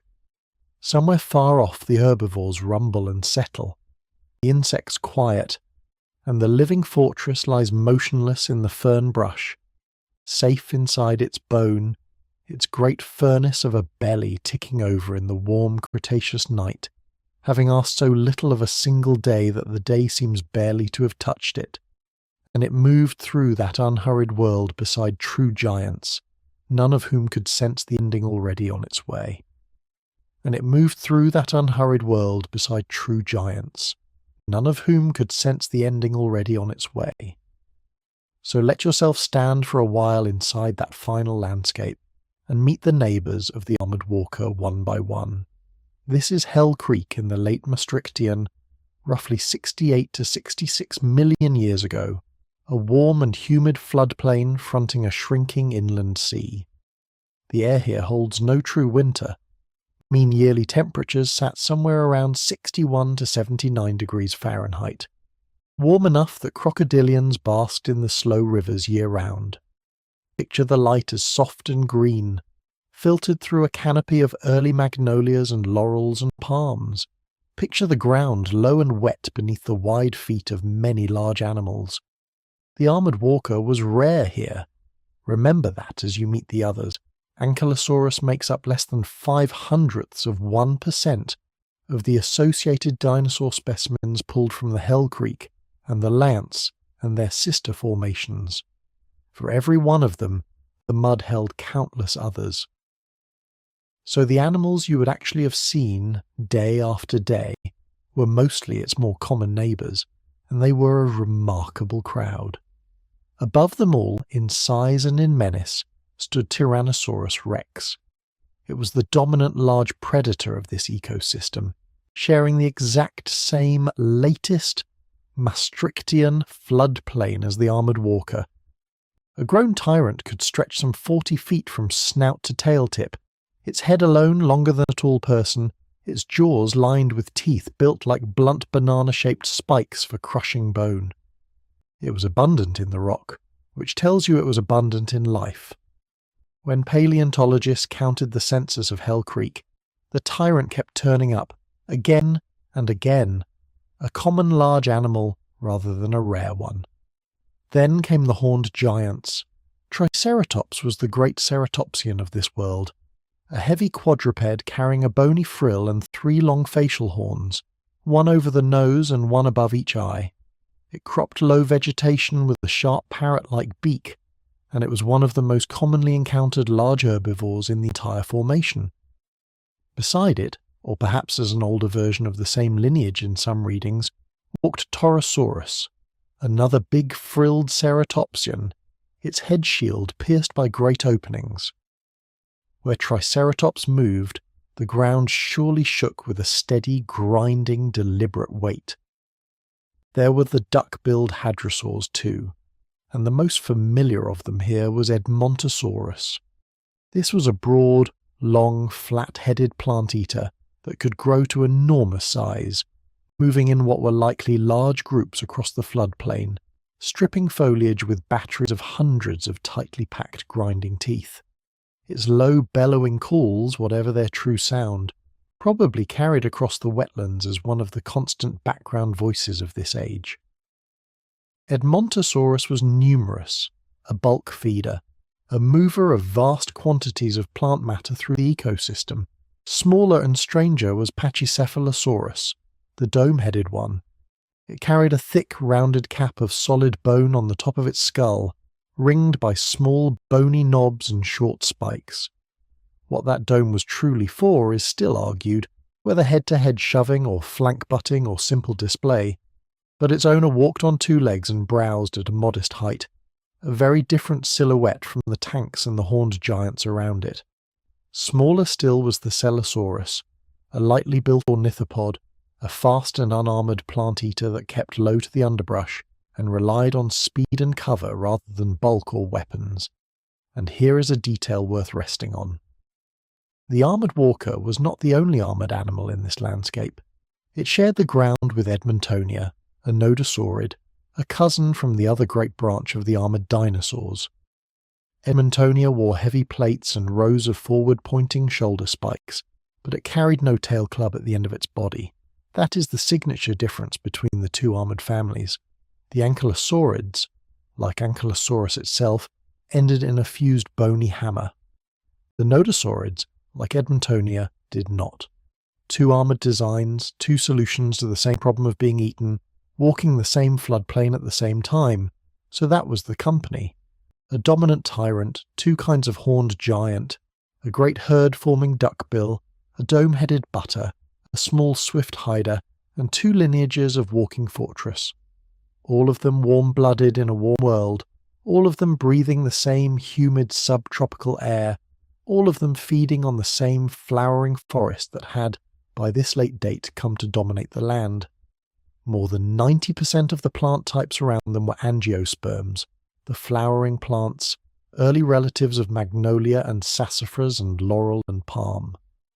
The old world of ferns and conifers had not vanished, but it had been pushed to the margins into the understory and the swamp edge. Now turn to the relationship everyone imagines first, the armoured walker and the tyrant. In every painting and every popular telling, the two are locked together, the great hammer swinging up at the great jaws. It is an irresistible image, and it may well have happened. But here honesty asks you to slow down, because the fossil record is quieter than the imagination. There is no confirmed published evidence of a Tyrannosaurus actually attacking an Ankylosaurus. No bite marks on armoured bone that have been described and verified in the literature. No healed wound on a club-tailed animal that we can trace to a tyrant tooth. The famous confrontation between these two is not a documented event. It is an inference, and a reasonable one, built from two facts standing side by side. The first fact is that they shared the same habitat, the same time, the same ground. The second fact is that the armoured walker was built, head to tail, like an animal that expected to be attacked by something very large. That is a careful distinction, and it matters. You're allowed to picture the encounter. You're simply asked to remember that you are picturing it, not remembering it. The heavy osteoderms, the fused neck rings, the low unturnable body, the club at the end of a stiffened tail, all of that armour is real, measured, described.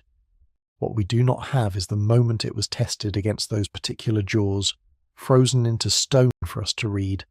The weapon exists. The wound does not, at least not yet, not in any published find. Think about what a confrontation would have meant in physical terms even so.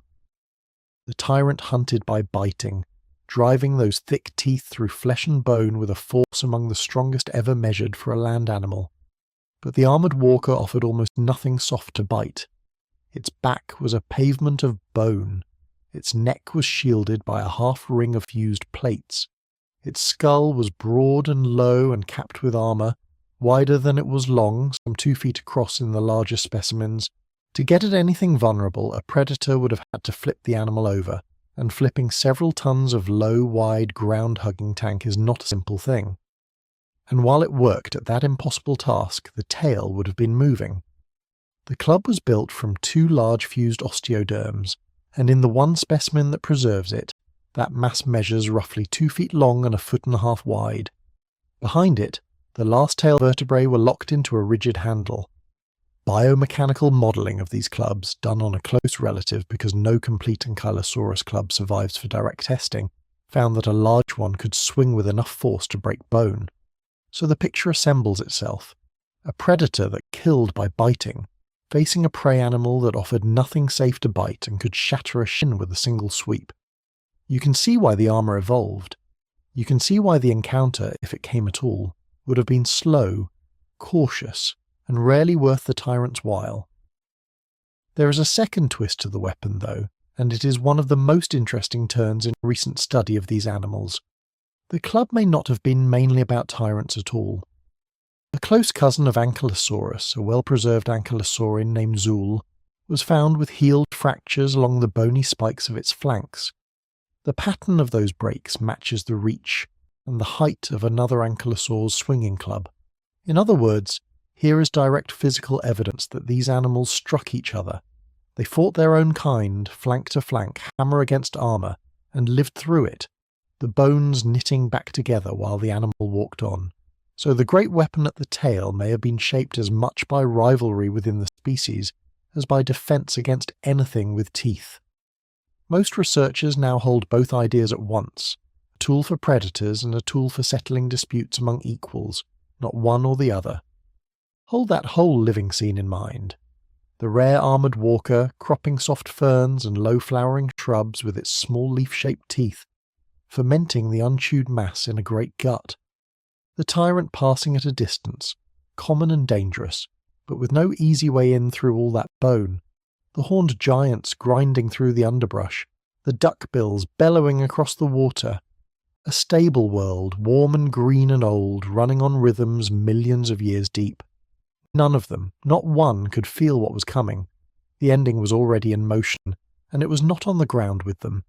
It was in the sky, far out, silent and closing.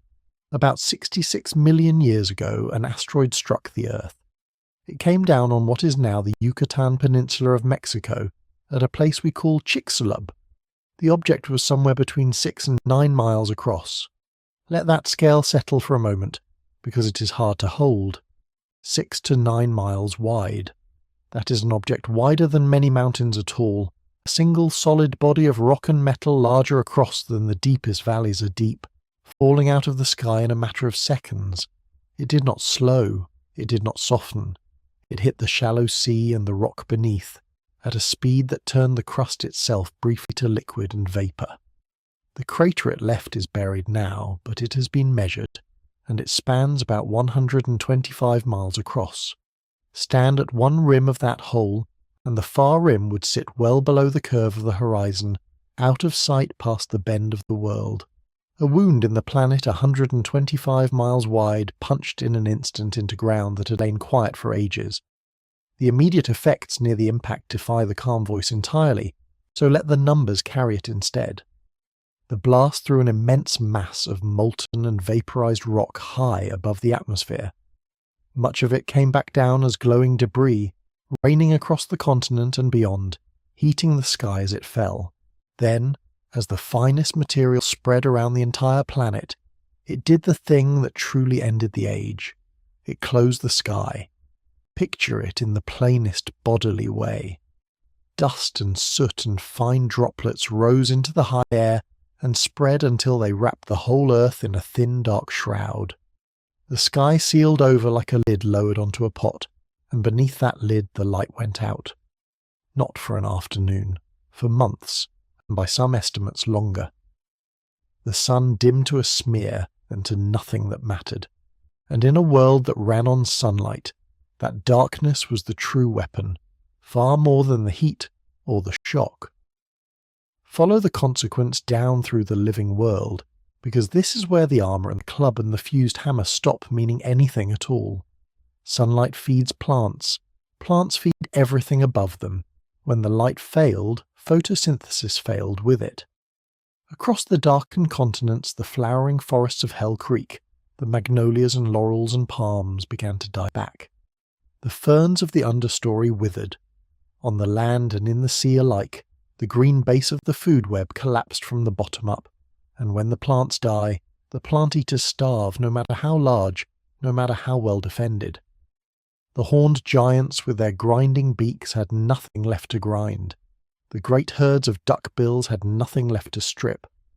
And the armoured walker, with its low browsing muzzle and its slow gut built to ferment soft leaves, had nothing left to browse. Its pavement of bone turned back no hunger. Its half-ring of neck plates turned back no darkness.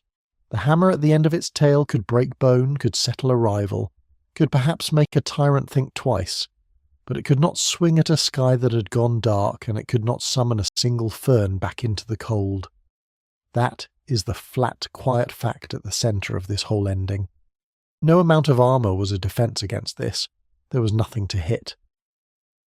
The living fortress had spent tens of millions of years perfecting a body that could survive almost anything the ground could send against it, and the thing that came for it did not come from the ground. It came from above, and it took away the light, and against that the fortress had no wall at all. The starving plant-eaters died, and then the meat-eaters that had fed on them died in turn.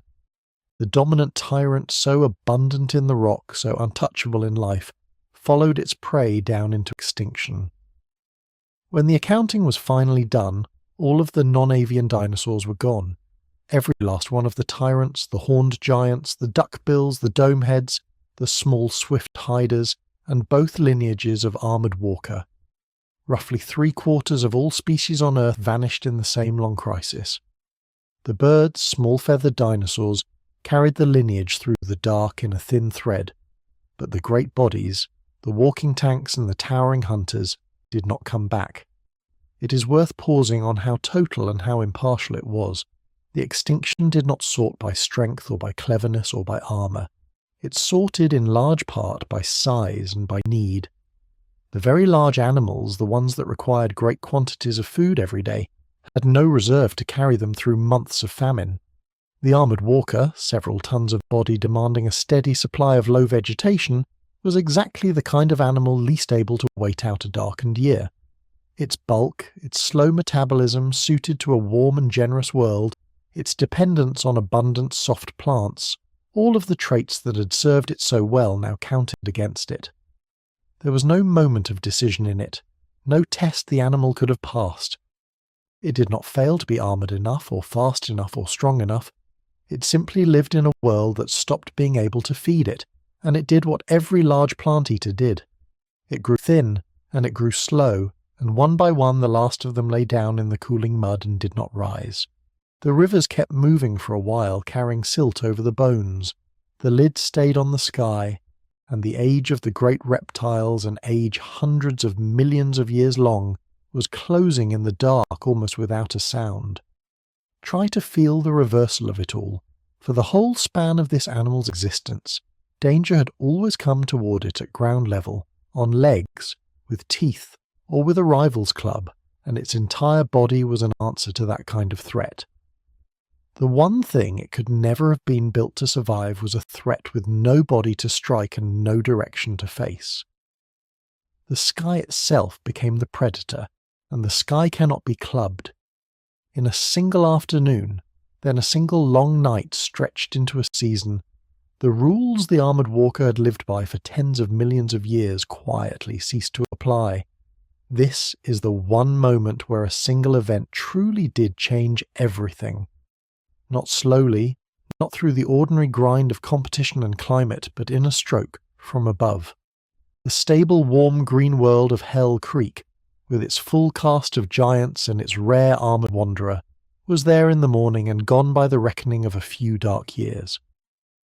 What the impact could not do at once, the long famine finished. The armoured walker did not so much die out as fade away into the same silence that took its whole world. So let the scene go dark with it, gently. The floodplain that had been so full of a life, the slow rivers and the flowering forest, and the many heavy bodies moving through the brush, all of it cooling and quieting under a sky the colour of ash. The tyrant gone, the horned giants gone, the duckbills gone from the water, and somewhere out in that stilled landscape the last of the rare armoured walkers, its pavement of bone still intact, its club still fused and ready, lying at rest in the mud with nothing left to defend against. In the whole long history of the world, this closing counts as a true turning, a boundary you can lay your finger on in the rock, above which no non-avian dinosaur is ever found again. Pull the view back now, up and away from that single quiet body, up past the darkened forest and the silt-laden rivers, up through the thin, cold shroud that had sealed the sky. Down there the Cretaceous was ending, one animal and one species at a time, in a slow, settling stillness. The armour had done its work for as long as there was work to do. The great weapon at the tail had swung its last, at rivals and perhaps at hunters, in a world that no longer existed. Above the shroud, unseen and undimmed, the sun still burned, waiting for the dust to clear and the light to reach the ground again. When the long dark finally lifted, the age of the armoured walkers had closed for good. When the long dark finally lifted, the age of the armoured walkers had closed for good. No broad back moved through the ferns anymore. The rigid club dragged its shallow line across the mud of a warm floodplain. The rivers that had wound through Hell Creek kept running for a while, then changed their courses, then dried, then were buried under everything that came after. And the animal you have been walking beside, the giant belly lizard, the living fortress, was gone into the rock with almost everything else it had ever known. Think, for a moment, about how little it left behind. Ankylosaurus lived across the northern western interior for something like 2 million years, in Montana, in Wyoming, in Alberta, in Saskatchewan. Millions of individuals surely over all that time. Broad and heavy, wrapped in bony plates, some of them 8 tons and 26 feet long. And from all of that, all those lives, you can hold the confirmed remains in your mind at once.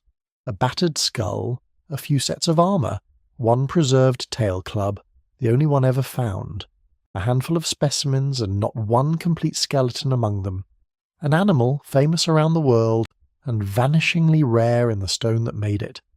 So let the view begin to lift now. Start at ground level, where you have been standing all this time, close to the low-armoured back that rode at about waist height. Rise slowly. Let the single fossil below you shrink to a pale seam in a grey badlands slope. The kind of exposure a collector walks past 100 times before the light catches it right. Rise a little more.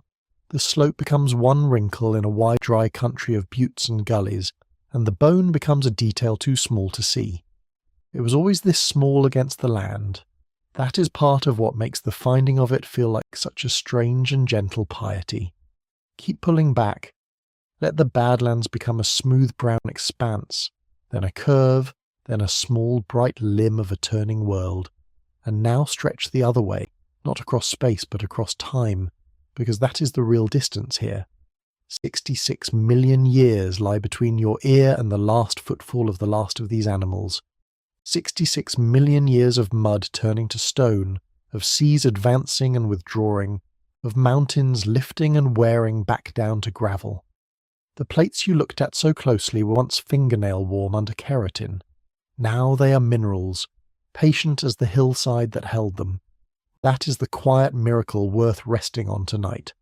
Not the size of the club, not the force of the blow, but the sheer improbability that anything survived at all. For a bone to become a fossil, almost nothing can go right for the animal, almost everything must go right for the rock. The body has to be buried fast in the mud of a flooding river or the sand of a shifting bar before scavengers scatter it and weather crumbles it to nothing. Then it has to lie undisturbed while water seeps through and trades stone for bone, atom for patient atom. Then the land has to rise again and wear away at exactly the right pace, exposing the fossil in the brief window when eyes exist to notice it. Fail any step, and there is only silence. Ankylosaurus failed most of those steps most of the time. What you have is the little that did not. And the silence around it is worth honouring too. There are no recordings of that world. No true sound survives. You have imagined an insect chorus, the calls of crocodiles along the oxbows, the low rumble of Edmontosaurus and Triceratops moving through the brush, and those are reasoned guesses stitched from living relatives and buried bones.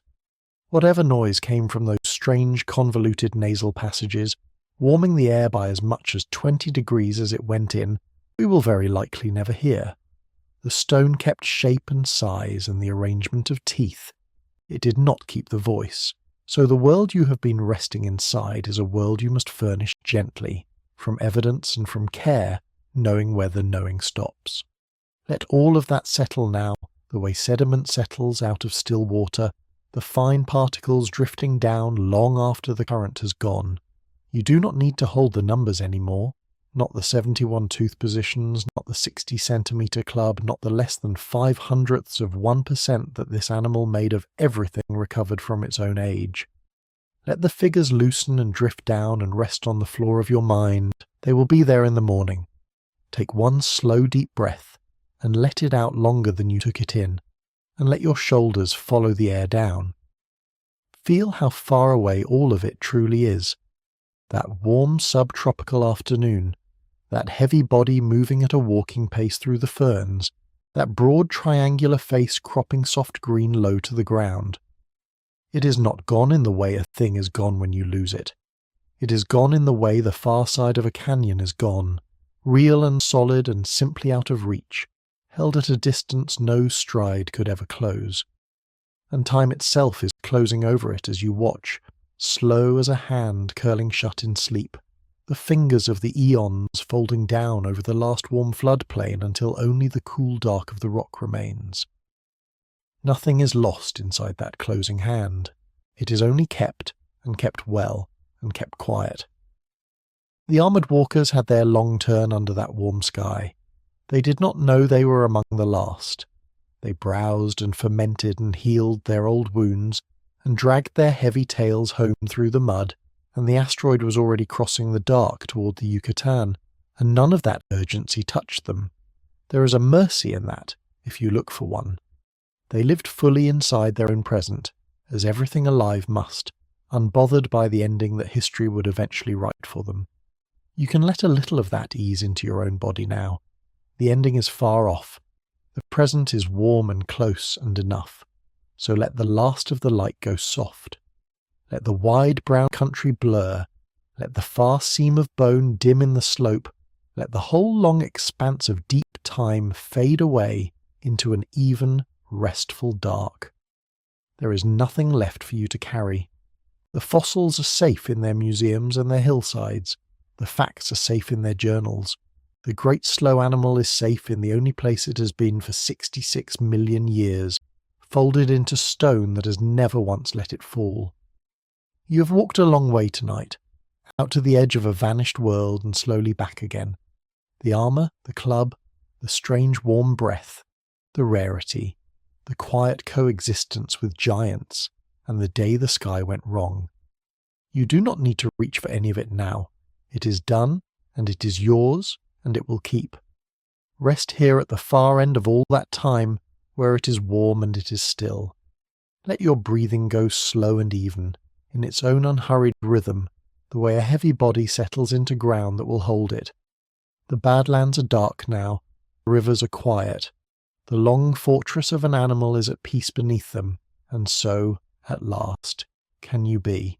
Sleep well tonight, traveller. Good night.